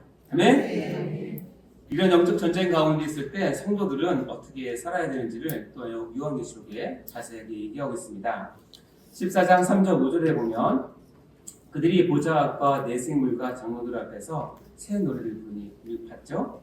보좌 앞과 내생물과 장로들 앞 하나님의 예배 가운데 우리가 참여했을 때 새 노래를 불러야 보면은 하나님의 구속으로 인해서 하나님을 찬양하고 하나님께 감사하는 새 노래를 우리가 부릅니다. 땅에서 성령함을 받은 자 누구야? 14만 4천 밖에는 이 노래를 능히 배울 자가 없다. 자, 14만 4천이 누군지 아시겠죠? 네. 여러분이 바로 14만 4천이에요. 여러분이 14만 4천 속해 있는 거예요. 아멘? 그래서 새 노래를 하셔야 됩니다. 여러분 입에서는 저주의 노래, 원망의 노래, 불평의 노래가 나오는 것이 아니라 하나님을 찬양하고 감사하는 새 노래가 나오셔야 됩니다. 자, 이 사람들은 하나님 보시기에 어떤 사람이냐면 이 사람들은 여자와 더불어 더럽히지 아니하고 순결한 자예요. 이걸 아까도 제가 문자적으로 해석하면 어떻게 결혼한 사람은 천국 못 갑니까? 그렇게 해석하면 안 되겠죠? 이 얘기는 뭐냐면 영적인 간음을 하지 않는 우상 숭배를 하지 않는다는 뜻이에요. 자, 두 번째 자세는 뭐냐면 어린 양이 어디로 인도하든지 따라가는 자. 다시 묻겠습니다. 여러분이 14만 4천이라면 예수를 끌고 다녀야겠습니까? 예수를 따라가야 되겠습니까? 근데 여러분 예수를 끌고 다니시라고 했죠? 그러시면 안 된다는 거예요. 주님, 내가 이런 계획을 세웠으니 도와주셔야죠. 내가 이렇게 했으니 나를 밀어주셔야죠.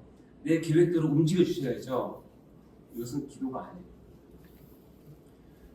어린 양이 어디로 인도하든지 따라가는 게 14만 4천이에요. 아멘? 그러니까 어린 양이 나를 좋은 곳으로 가, 푸른 초장으로 가. 너무 좋죠. 감사하죠.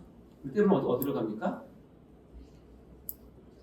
사망의 음침한 골짜기로 가도 어린 양이 거기로 가면 우리는 어떻게 해요? 따라가요. 그래서 14만 4천은 예수를 따르는 자지 예수의 멱살을 붙잡고 나 따라와 축복해줘 이거 아닙니다. 그렇게 하시면 안 됩니다. 자세가 다른 거예요. 아멘? 다음에 사랑 가운데 속량함보다 처음 익은 열매. 자, 구약에서 처음 익은 열매는 어떤 의미냐면 첫 새끼, 첫 아들, 또 첫 자녀 이건 다 누구 거라고 그래요? 하나님 거예요. 뭐냐면 14만 4천은 너 내 거야 라는 뜻이에요. 무조건 너 내 거야. 따라서 나는 하나님께 속한 자다. 아멘? 세상에 아무리 나를 유혹해도 육육을 받으면 안 된다. 에서처럼 팥죽 한 그릇에 나의 정자 명분을 파는 망령된 사람이 되면 안 된다. 예수님이 싫어하신다. 아멘? 그 입에 거짓말이 없고 흠이 없는 자다. 이건 도덕적으로 완벽하다는 뜻이 아니라 거룩한 삶을 살아내는 자라는 뜻입니다. 정리하자면 영적 간음하지 않는 자, 예수를 따르는 자, 예수께 속한 자, 거룩한 삶을 살아내는 자. 이것이 14만 4천이 갖는 자세입니다. 하나님 보신 14만 4천. 아멘? 여러분이 다 그런 사람 되시기 바랍니다. 자, 다음에 이 일곱 대접이 이제 지나고 나면은 실은 일곱 대접이 다 끝나면 심판이 끝나는데 또 중간에 세속 왕국이라고 하는 특별히 하나님을 대적했던 왕국이 어떻게 멸망하는지를 자세하게 보여주는 내용이 나옵니다. 이것은 이 세상이 어떻게 멸망해가는 과정을 보는 건데 일곱 대접 심판은 악에 대한 하나님의 완전한 심판을 완성하는 장면으로 나오고요. 그 다음에 이어서 음녀 바벨론의 멸망이 나오는데 이것을 다시 한번 보여주는 이유는 하나님께서 일곱 대접 심판을 통해서 우리의 모든 죄악들을 다 심판하시지만 왜 하나님이 이들을 심판할 수밖에 없었는지를 이 음녀 바벨론의 모습을 보여주면서 너희들이 이렇게 이 세상에 이렇게 죄 가운데 있기 때문에 하나님은 공의를 가지고 심판할 수밖에 없었다라고 하는 정당성을 보여주는 거예요. 그래서 이 구절을 읽으면 음녀 바벨론이 얼마나 나쁜 짓을 하냐면 돈과 권력과 향락과 사치를 가지고 그다음에 포도주를 가지고 많은 사람들을 취하게 하고 거기에 취하게 해서 자기와 함께 음행하게 하고 하나님을 멀리하게 하고 또 나옵니다. 이마와 손에 표를 받게 해서 살게 합니다. 그것이 음녀 바벨론이 했던 일이에요. 근데 음녀 바벨론 이제 완전히 망하게 되는데요. 거기서 우리가 한 가지를 볼 게 있는데 이 한 가지만 제가 보고 넘어갈게요. 음녀 바벨론은 어떤 세상이냐면 영혼까지 상품이 되는 세상이에요. 자, 요한계시록 18장에 보면 음녀 바벨론이 하루아침에 멸망하거든요. 바벨론이 하루아침에 망해요. 그러니까 어떻게 해요? 그들을 따르던 상인들, 다음에 왕들, 선장들 이런 사람들이 막 슬퍼하면서 애통해요. 어떻게 바벨론에서 한 번에 망할 수 있니? 너희가 망하면 우리 어떻게 사니? 막 울어요. 운다고 회개하는 거 아닌데 그렇게 하면서 상인들의 입에서 나오는 말이에요. 우리가 이런 상품이 있는데 이제 이 상품 누가 사주냐? 우리 참 망했다 이렇게 얘기하면서 그들이 바벨론 제국에서 음녀 바벨론 제국에서 거래했던 상품명이 나옵니다. 자, 볼까요 한번? 그 상품은 금, 은, 보석, 진주, 세마포, 자주옷감, 비단과 붉은 옷감, 각종 향목, 각종 상아그릇, 갓집나무, 구리와 철과 대리석으로 만든 각종 그릇이요. 계피와 향료와 향과 향이와 유향과 포도주와 감람류와 고운밀가루와 미리오, 소와 양과 말과 수레와 여기까지 이해되시죠? 상품이죠? 종들까지 이해될 수 있을 것 같아요. 그때 노예제도가 있었으니까. 근데 그 다음 말이 충격이에요. 뭐예요? 사람의 영혼을 사고팔다. 이건 어떤 의미일까요? 왜 이걸 넣어놨을까요? 상품 목록에 세상이 돌아가는 시스템이 뭐냐면 처음에 여러분에게 여러분의 노동력을 요구합니다. 정당한 대가를 줍니다. 근데 이 노동력을 받은 여러분이 거기에 심취해서 거기에 우리말로 헌신해서 거기에 심취하게 되면 나중에 여러분 어디까지 여러분 요구하는지 아세요? 여러분의 영혼까지 요구한다는 거예요. 근데 요즘에 이런 말이 있더라고요. 영혼을 갈아놓는다는 말 쓰시니까 여러분? 사업을 하려면 영혼을 갈아놔야 돼. 뭐 그런 하잖아요. 그런 말 안 쓰십니까? 뭐 4, 5년 전에 대출 받을 때 신혼 대출할 때 자기 모든 것을 싹 끌어서 대출 받는 거 뭐라고 해요? 영끌이 뭐예요? 영혼까지 끌어다가 대출 받는 거죠. 이제 우리 말에 영혼까지 끌어다 하는 것도 자연스러운 말이 돼버린 거예요. 놀랍게도 요한계시록에는 이미 물질 세상에 사는 너희들, 세상에 지배받는 너희들, 사단의 세력 가운데 있는 너희들은 영혼까지 사고 파는 일에 이제 익숙해진다는 거예요. 그러면 뭘 못하는 줄 아세요? 영혼은 하나님 소리예요. 그건 변할 수 없는 진리예요. 근데 그 영혼이 세상에, 마귀에, 회사에, 장사에, 나의 쾌락에 그렇게 다 팔려가면 여러분 무슨 영혼을 갖고 예배드리며 무슨 영혼을 갖고 하나님을 섬길 것이며 무슨 영혼을 갖고 하나님 나라를 위해 살겠습니까? 세상에 빠지면 여러분 영혼 반드시 팝니다. 저는 이 구절을 발견하고 소름 끼쳤어요. 그렇구나. 이 세상이 그렇구나. 여러분 보니까 장사를 하지 말라는 뜻이 아니잖아요. 사업을 하지 말라는 뜻이 아니잖아요. 학업을 하지 말라는 뜻이 아니잖아요. 더 열심히 하셔야죠. 그러나 영혼까지 파는 것이 세상 시스템이에요. 거기에 혹해가지고 여러분의 전신을 세상에 헌신하지 마십시오. 거기에는 아주 그럴싸한 유혹이 있고 잘 살 것 같고 노후가 보장되고 황금빛, 보랏빛 미래가 찬란할 것 같지만 한 번도 그렇게 해서 성공한 사람 없어요. 영혼을 파는 순간, 영혼이 거기 쓸리는 순간 여러분은 하나님 앞에서 정말 쓸모없는 존재입니다. 정신 차리셔야 됩니다. 나의 영혼은 하나님 것이고 나의 영혼은 오직 하나님께 만들어야 됩니다. 순결한 신부처럼 세상 것이 틈나지 못하게 하셔가지고 나의 영혼만큼은 하나님과 하나님 나라와 교회를 위해서 여러분 영혼을 그들 말로 갈아 넣으셔야죠. 아멘? 이게 이 바벨론에 주는 교훈이에요. 세상은 그렇게 사시면 안 됩니다. 여러분 학업보다 장사보다 취직보다 승진보다 더 중요한 게 있는데 하나님의 하나님 되십니다. 그거 놓치시면 안 됩니다. 자, 이제 최종 전쟁 천년왕국 최후 심판인데요. 천년왕국에 대해서 이제 간단하게 말씀드릴 텐데 천년왕국이라고 들어보셨습니까? 저희 젊을 때는 천년왕국 교회에서 많이 얘기했었는데 요즘에 거의 얘기하지 않아요. 왜냐하면 이 천년왕국에 대한 것은 정확히 얘기하면 지금도 학설로 되어 있기 때문에 이 4개 중에 어떤 걸 여러분이 선택하셔도 큰 문제는 없는데 일단 요한계시록 20장에 보면 천년이라는 말이 계속 나오는데 이것을 어떻게 이해하느냐에 따라서 요한계시록을 이해하는 방법이 달라지고 하나님을 이해하는 방법과 교회를 이해하는 방법이 달라지기 때문에 잠깐 언급을 해드립니다. 이 천년 동안이라는 말이 요한계시록 20장에는 6번이 나옵니다. 천년 동안, 천년 동안, 천년 동안, 천년 동안. 근데 이 천년 동안을 쉬운 말로 문자적으로 해석할 건지 상징적으로 해석할 건지에 따라서 4가지 학설이 갈라지는데 여기 보면 요한 20장 6절에 보면 이 첫째 부활에 참여하는 자들은 복이 있고 거룩하도다. 둘째 사망이 그들을 다스리는 권세가 없고 도리어 그들이 하나님과 그리스도의 제사장이 되어 천년 동안 그리스도와 더불어 왕노릇 하리다 되어 있죠. 이 천년을 진짜 1년, 2년, 3년, 천년으로 해석해도 되고 아니다. 이 천년은 어떤 특별한 의미가 가진 상징적인 의미다라고 해석하셔도 문제 없어요. 왜냐하면 여러분이 천국에 들어갈 때 혹시 시험을 보게 되더라도 시험 문제에 천년왕국은 안 나옵니다. 그래서 교리적으로는 이건 그냥 4개 중에서 어떤 거 선택하셔도 큰 상관이 없기 때문에. 근데 제가 이가 가르치는 이유는 뭐냐면 제가 이 계시록의 오늘 이런 내용들은 개혁주의 입장에서라는 단서가 달았어요. 처음 기억나시죠? 즉 대한예수 장로 합동 측이 갖고 있는 의견을 여러분 알고 계시는 게 유익하기 때문에 그래요. 이 천년을 문자적으로 해석하면 전천년설이라고 되어 있어요. 여러분 교환에는 제가 후천년설도 문자라고 넣었는데 후천년설은 상징적인 건데 또 바꾸세요. 문자적인 해설은 전천년설이 있어요. 역사적 전천년설, 세대적 전천년이 있는데 진짜 천년이 천년 동안 그리스도와 함께 다스린다라고 보는 것이 전천년설이에요.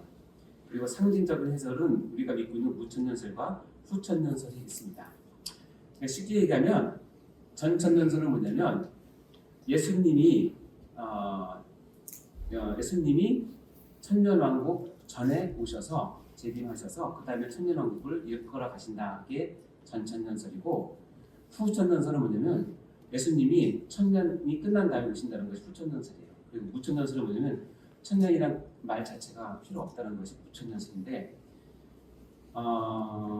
칼빈도 루터도 그리고 많은 개혁주의 신학자들도 그리고 저도 무천년설이 성경에 가깝다라고 그냥 믿고 있습니다.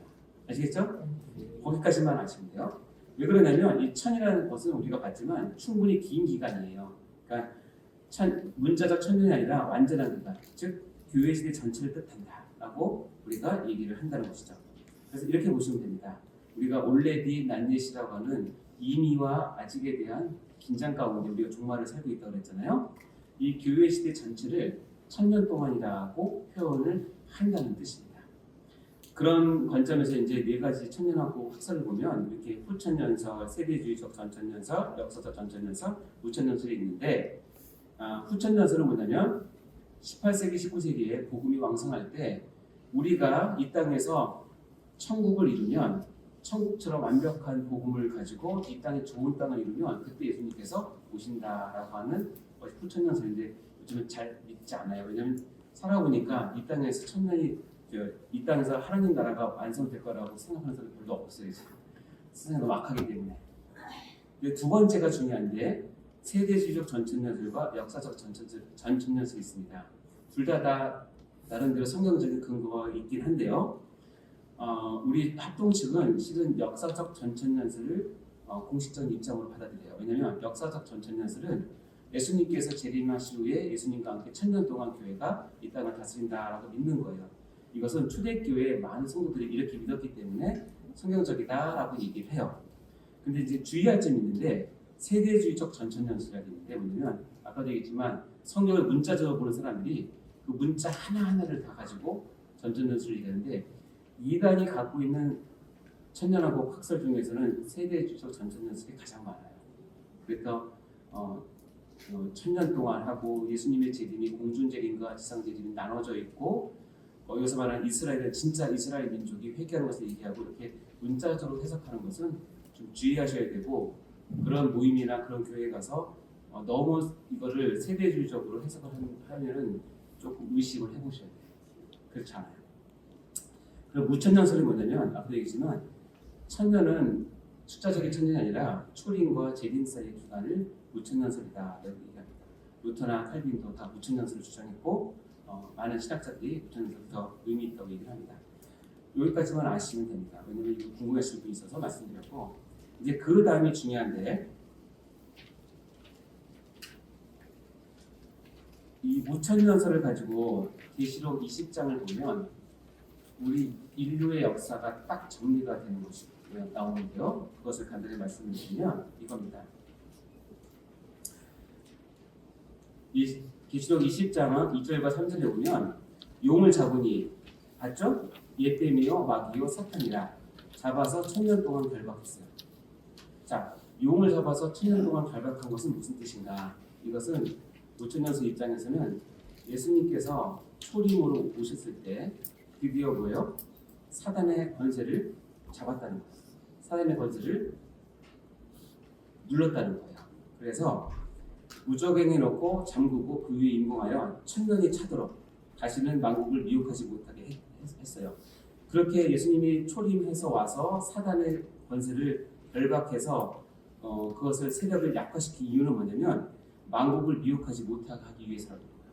다시 얘기하면 예수님의 초림은 사단의 그동안에 풀려졌던 권세를 잡아서 그것을 미혹되지 못하게 해서 어떤 시대를 엮었냐면 교회의 시대를 열기 위해서 그렇게 하셨다는 거예요. 그래서 어디서 알 수 있냐면 누가복음 10장 17절 18절에 보면 이런 얘기가 나옵니다. 예수님께서 70일의 전도단을 풀었어요. 그리고 그들이 전도를 하고 기뻐하면서 돌아왔어요. 그들이 예수님께 전도 보고를 하는 거예요. 어떻게 하냐면 주여 주의 이름이면 귀신들도 우리에게 뭐한다? 항복합니다. 그때 예수님께서 이렇게 얘기합니다. 사탄이 하늘로부터 번개같이 떨어지는 두 대가 왔다. 이것을 통해서 예수님의 초림은 사탄의 권세를 약화시켜서 교회를 여는 길을 여셨다라고 우리가 해석한다. 이렇게 해석을 하니까 뭐냐면 천년왕국을 어떻게 우리가 볼 수 있냐면 첫째 부활과 천년왕국을 볼 수 있는데 여기 보면 천년왕국에 참여하는 사람들은 누구냐? 우리가 전에 봤던 말씀이에요. 그리스도와 더불어 천년 동안 왕노릇하는 사람은 못배임을 당한 자들, 즉 예수를 증언하고 선교와 전도 때문에 순교하는 자들과 아까도 봤지만 짐승과 그의 우상에 경배하지 아니하고 이모와 안에 그의 표를 받지 아니하는 사람, 이 두 사람이 그리스도와 더불어 천년왕국 왕노릇하는 거예요. 즉 우리 교회 시대는 누가 그리스도와 함께 다스리냐면 순교의 말씀을 갖고 순교 정신을 갖고 말씀을 전하는 사람과 짐승의 표를 받지 않고 끝까지 영적 순교를 지키는 사람이 그리스도와 함께 교회 시대를 이끌어가는 사람이다라는 뜻입니다. 그렇게 우리가 이제 해석할 수 있죠. 그래서 첫째 부활에 참여하는 자를 복이 있다라고 얘기합니다. 첫째 부활이란 말은 우리가 전에 얘기했지만 우리가 태어날 때는 육체적으로 태어나지만 영적으로 죽은 상태에서 태어나잖아요. 근데 우리가 영적으로 다시 중생합니다. 그것을 그래서 첫째 부활이라고 얘기합니다. 중생한 사람들은 복이 있고 거룩하다. 둘째 사망에 그들을 다스릴 권세가 없다. 다시 얘기하면 중생한 사람은 지옥에 갈 일이 없다라는 뜻입니다. 해석이 되죠? 그리고 이런 사람이 천년 동안 그리스도와 더불어 뭐한다? 왕노릇한다. 이것이 교회 시대를 표현하는 방법입니다. 천년왕국으로. 자, 그러나 이제 성경에서 요한계시록에서 계속 반복하는 게 뭐냐면 사단의 세력이 이렇게 교회 시대에 축소되고 결박되었는데 예수님이 오기 직전에는 반드시 사단이 한번 반란을 일으킨다는 것도 계속 나옵니다. 이 구절은 굉장히 어려운 구절이긴 한데 우리에게 주는 교훈은 뭐냐면 예수님의 재림이 가까울수록 사단의 세력은, 사단의 유혹은, 사단의 핍박은 더 뭐한다? 강해진다. 그것을 우리에게 미리 경고를 계속 주시는 거예요. 사단의 최후 발악이 나옵니다. 보면 천년이 차면 하나님께서 뜻하신 천년이 차면 사단이 그 옥에서 놓여 나와서 땅의 사방 백성 즉 복과 마곡을 모아 싸움을 붙이더니 그 수가 바다의 모래와 같으니라. 복과 마곡의 전쟁이라고 불리는 건데 사단이 마지막 최후의 발악을 많은 사람들을 모아서 수많은 사람들을 통해서 교회를 핍박하고 공격한다는 뜻입니다. 이것을 16절에는 아마겟돈 전쟁이라고 얘기를 합니다. 그러니까 곡과 마곡의 전쟁이나 아마겟돈 전쟁은 실제로 전쟁이 일어나는 어떤 세계대전을 뜻하는 것이 아니라 마지막 영적으로 사단이 최후의 발악으로 우리를 유혹하고 공격하는 것을 얘기합니다. 근데 재밌는 건 뭐냐면 이게 한 방에 끝나는데 너무 허무하게 한 방에 끝나는데 이렇게 끝납니다. 요한계시록 20장 9절에 보면 그들이 지면에 널리 퍼져 성도들의 진과 사랑하는 성을 두르매 하늘에서 뭐가 내려서? 하늘에서 불이 내려서 그들을 태워버리고 끝납니다. 그러니까 예수님께서 재림하시면서 한 번에 끝나요. 그 싸움은. 그러니까 그때까지 우리가 참고 기다리면 되겠죠. 그래서 어린 양의 최후의 승리를 계속 얘기하는데 여기 보시면 어린 양은 만주의 주시고 만양의 왕이시므로 그들을 이기실 터이요. 그러니까 예수 그리스도께서 사단의 마지막 최후의 반란을 잠재우시고 승리를 반드시 하신다. 그러면서 동시에 나온 것은 뭐냐면 그와 함께 있는 즉 예수와 함께 있는 신실한 자들, 택함 받은 자들도 같이 이긴다. 최후의 승리는 예수 그리스도와 교회의 승리로 끝난다는 것을 우리에게 알려줍니다. 그리고 그 예수님을 표현할 때 백마와 그것을 탄 자라고 표현하는데 이것을 또 그래서 패러디에서 이단들은 교수들이 항상 백마 타고 나타난다는 사실 꼭 기억하시기 바랍니다. 재밌죠? 그리고 예수님께서 이 마지막 시대 이기는 방법은 뭐냐면 그 입에서 예대한 검이 나오게 해서 즉 말씀으로 이기고 철장으로 다스린다 라고 표현합니다. 그래서 이제 사단이 이렇게 해서 마지막으로 운명은 뭐냐면 우리가 읽었던 말씀입니다. 읽어볼까요? 시작! 또 그들을 미혹하는 마귀가 불과 유한 곳에 던져지니 거기는 그 짐승과 거짓 선자들이 있어 세세토록 밤낮 괴로움을 받았다. 그래서 지옥은 마귀와 짐승과 거짓 선지자가 들어가는 곳이라고 얘기하고 마지막에 반드시 쳐넣어서 세세토록 밤낮 괴로움을 받게 하는 것이 역사의 끝입니다. 아멘? 자, 그리고 나서 이제 우리가 마지막 심판이 뭐냐면 천국 들어가기 전에 백보자 심판이 있는 겁니다. 백보자 심판은 최후의 심판이라고 얘기를 하는데 죽었던 자들도 다 부활하고 하나님의 보좌 앞에 서게 됩니다. 흰 보좌라고 되어 있기 때문에 백보자 심판이라고 되어 있고 그때 우리 봤죠? 그 앞에 책들이 펴 있고 또 뭐들 펴 있어요? 책이 펴 있죠. 책들은 우리의 행위를 기록한 책인데 그거에 따라서 우리가 심판을 받게 되고 책이라고 하는 것은 생명책이라고 얘기합니다. 그래서 이 백보자 심판은 어떻게 표현할 수 있냐면 그동안 우리가 달려왔던 모든 과정을 마무리하고 환승역에 도착을 해서 그 환승역에서 이제 영원한 지옥을 갈 것인가 영원한 천국을 갈 것인가를 갈아타는 것이 바로 백보자 심판이라고 얘기합니다. 그래서 백보자 심판은 우리가 다 반드시 그리스도의 심판 앞에 나타나게 돼서 각각 선악간에 그의 몸을 향한 것을 따라 받으려 합니다 라고 하면서 반드시 우리가 선악간에 심판을 받게 된다는 것을 얘기를 하죠. 그래서 여기 나오는 행위를 기록한 책들 그리고 단 한 권의 책, 생명책 2개가 있다는 사실을 여러분이 기억하시기 바라고요. 우리 저번 시간에 같이 얘기했죠.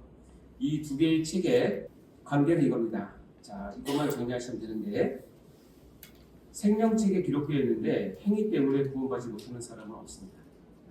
아멘? 예수를 주로 고백한 사람은 행위 때문에 구원 못 받는 사람은 없어요. 왜냐하면 예수 그리스도의 피가 우리의 잘못된 행위를 덮고 지워주기 때문에 그렇습니다. 또 반면에 행위가 좋아서 생명책에 기록되는 사람도 없어요. 그러니까 우리는 행위로 구원을 얻는 것이 아니다. 그것이 이 2책이 우리에게 주는 교훈입니다. 따라서 우리는 내 이름이 생명책에 기록되어 있다는 사실을 확인되었을 때 종말을 사는 성도들로서 어떻게 살아야 되는지가 결정되는 것입니다. 잘 살아서 구원받는 것이 아니라 이미 구원이 확정되어 있기 때문에 나는 이 책에 기록된 대로 하나님 앞에 상급과 하나님의 영광을 위해서 앞으로 어떻게 살아야 될지 여러분이 이제 기억을 하시고 사시면 되는 것입니다. 아멘? 자, 이제 마지막 천국에 갑니다. 천국은 제가 말씀드렸듯이 이 모든 요한계시록의 마지막 종착역입니다. 여러분이 가야 될 곳이고 무려 2장에 걸쳐서 천국이 어떤 것인지 우리가 알려주시는데 천국의 이름은 새하늘과 새 땅, 새 예루살렘이라고 저번에 말씀을 드렸죠. 하나님께서 새로운 것을 리뉴얼해서 우리에게 제공을 해주시는데 그것을 새하늘과 새 땅, 신천지라고 얘기했는데 신천지는 이단이 쓰는 말이니까 우리가 안타깝게도 언어를 뺏겼지만 이제 새 예루살렘 그리고 새로운 시온 이렇게도 얘기할 수 있겠죠. 새 예루살렘이 새 시온이잖아요. 여러분이 교회 이름을 잘 지키시기 바랍니다. 자, 천국이란 무엇이냐? 천국을 여러분 한마디로 표현하면 이겁니다. 하나님과 함께 있는 것입니다. 그것이 가장 최고의 천국에 대한 표현입니다. 요한계시록 21장 16절에 보면 21장에 보면 천국을 다 표현합니다. 열두, 진주, 보석, 금, 정금, 생명수, 생명강 너무나 아름답게 표현합니다. 근데 여기 좀 희한한 단어가 있는데 읽어볼까요? 21장 16절 시작. 이 성은 네모가 만득하여 길이와 너비가 같은지라 그 갈대자로 그 성을 측량하니 12,000 스타디온이요 길이와 너비와 높이가 같더라. 자, 천국을 표현하는데 이렇게 표현했어요. 여러분 이것을 읽고 어떻게 느끼시겠습니까? 이게 무슨 말이야? 천국이 네모가 뜻하대요. 정육면체래요. 근데 한 변의 길이가 12,000 스타디온이 돼요. 자, 이것을 어떻게 해석해야 될까? 근데 이것을 해석하면 너무나 놀라운 의미가 있는데 만약에 이걸 문자적으로 해석하면 이렇게 돼요. 뭐냐면 1 스타디온은 185m니까 12,000 스타디온은 2,220km고 그러니까 우리가 갈 천국은 한 변의 길이가 2,220km인 정육면체이고 우리가 거기에 들어가 살 것이다 라고 말하는 것이 문자적인 해석이에요. 근데 너무 좀 각박하지 않습니까? 그렇죠? 너무 좀 각박해요. 뭔가 어색해요. 근데 이것을 만약에 우리가 지금 이제 요한계시록을 봤으니까 상징적으로 해석을 해볼게요. 자, 12,000은 어디서 많이 들었어요? 12 곱하기 1000이에요. 12는 뭐예요? 하나님의 백성의 숫자죠. 1000은 뭐예요? 많다. 구속받은 많은 사람들이 가로 세로 높이가 같은 정육면체는 완전함을 뜻하시고 이 정육면체로 표현된 것이 이 요한계시록 이 여기 말고 딱 한 군데 더 나오는 게 뭐냐면 구약의 지성소가 정육면체예요.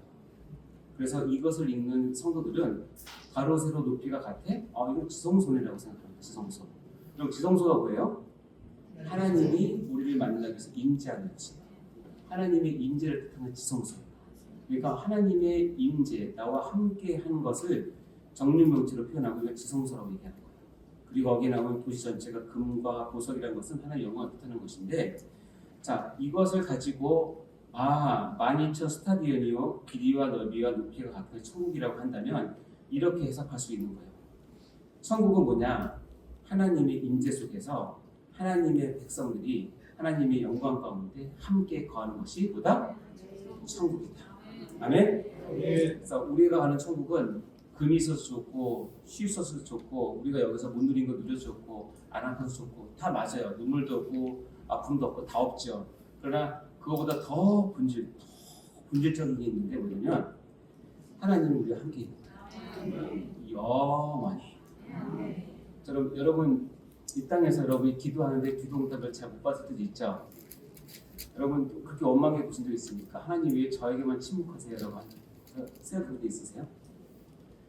여러분 이제 신앙이 커가면 반드시 여러분이 좀 이렇게 맞닥뜨리게 되기 때문에 적응해야 되기 때문에 침묵하시는 하나님을 적응하셔야 돼요. 하나님은 여러분 경험하실 거예요. 처음 예수 믿을 때는 잘 만나주세요. 그렇지 않습니까? 조금만 하고 뭐 아프다 그러고 하면 잘 만나주시는데 내가 집사하고 건사하고 장하고 그러면 기도해도 이상하잖아요. 느껴본 적 있습니까? 신앙은 침묵하시는 하나님을 내가 어떻게 끝까지 붙잡으면서 하나님은 때가 되면 침묵하세요. 근데 여러 가지 침묵의 이유가 있는데 요한계시록은 뭐냐면 지금 이 땅에서 하나님의 침묵은 여러분의 천국 소망을 더 키우기 위해서. 천국은 내가 이제 하나님의 침묵을 걱정 안 해도 돼요.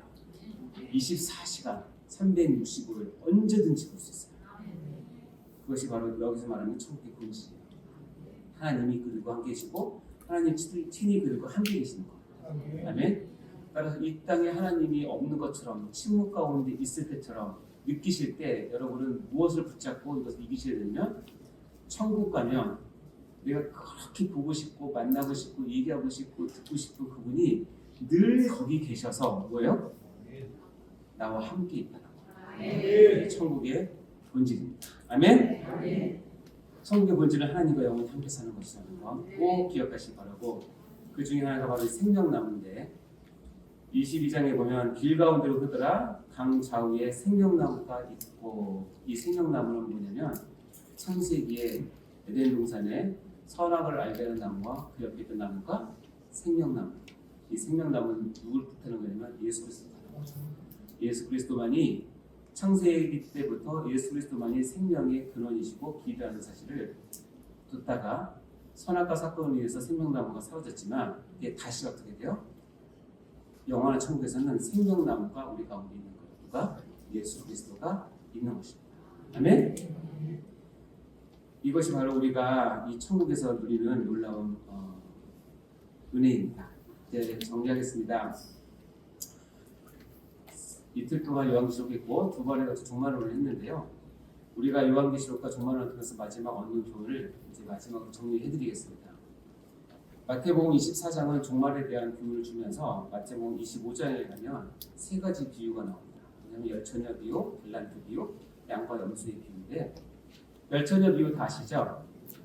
천국은 마치 등을 들고 간 신랑을 맞으러 나가는 열처녀와 같다. 다섯은 미련하고 다섯은 슬기롭다. 이 이야기는 뭐냐면 여러분 종말에 너희는 때를 알지 못하니 뭐해라? 깨어 준비하라. 이것이 종말을 준비하는 우리들의 모습입니다.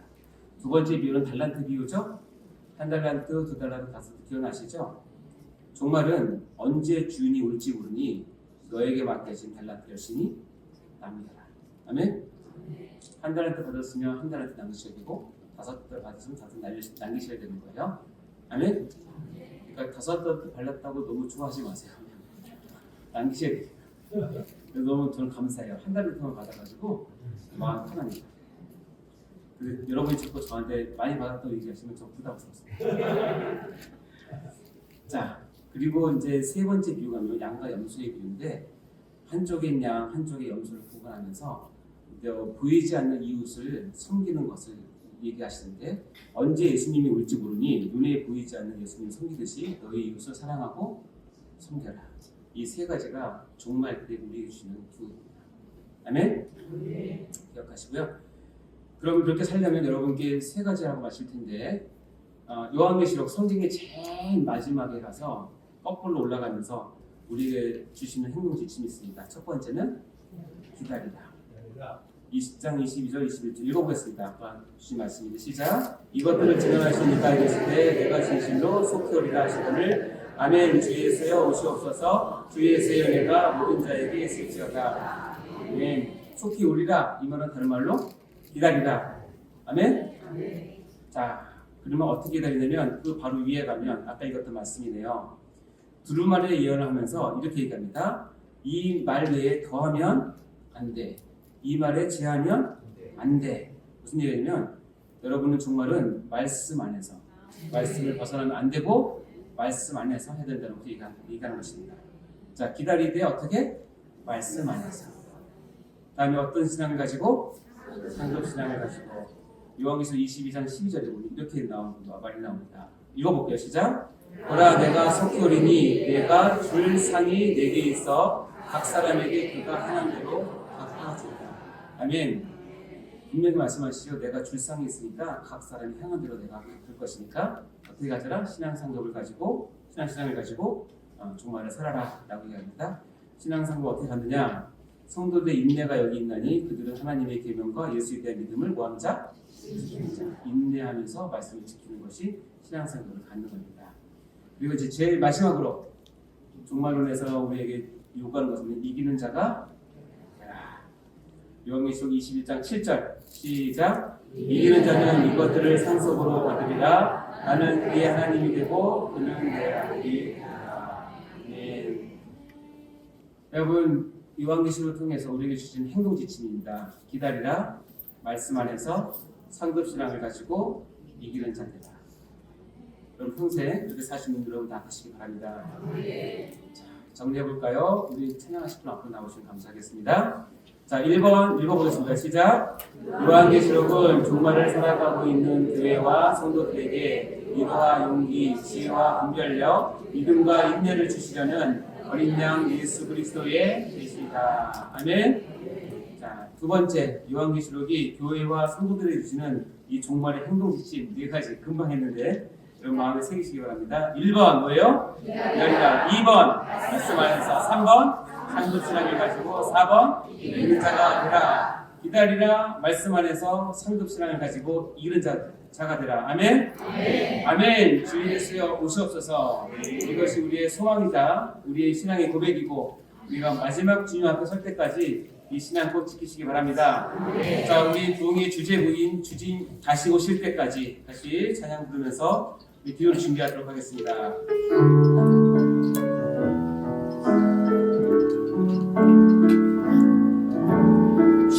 주님 다시 오실 때까지 나는 이 길을 가리라. 좁은 문 좁은 길 나의 십자가 지고 나의 가는 길 끝에서 나의 가는 이 길 끝에서 나는 주님을 나는 주님을 보리라. 영광에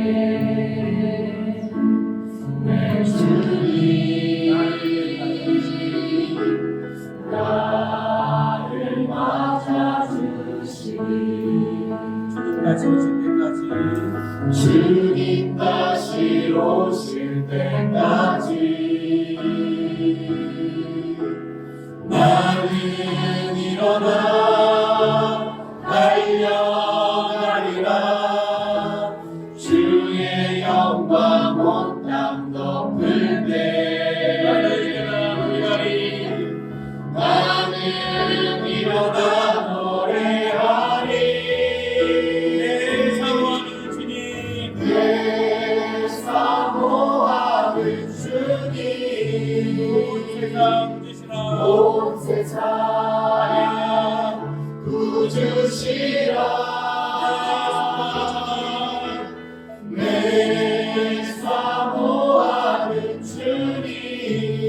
영광의 왕이시라. 영광의 왕이시라.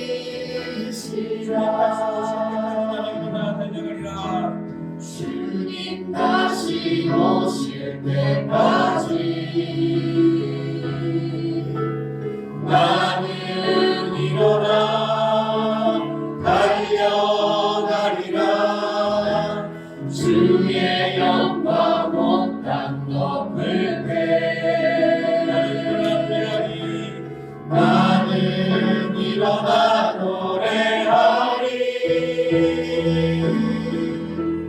내 사모하는 주님 온 세상 구주시라. 내 사모하는 주님 영광의 왕이시라.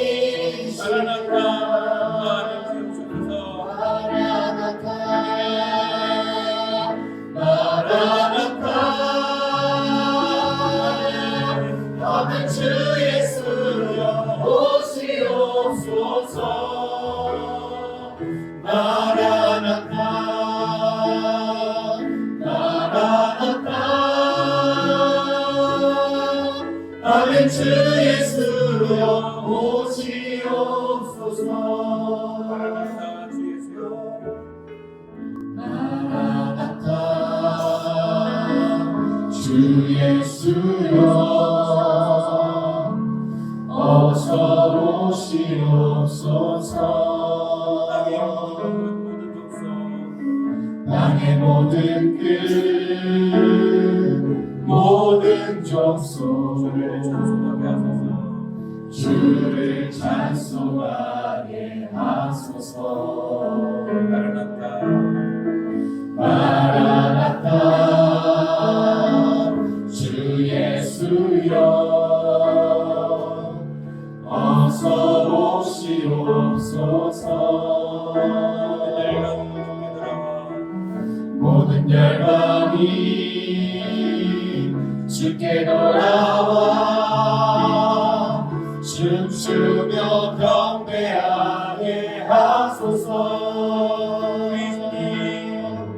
우리 주님 다시 오실 길을 만들자.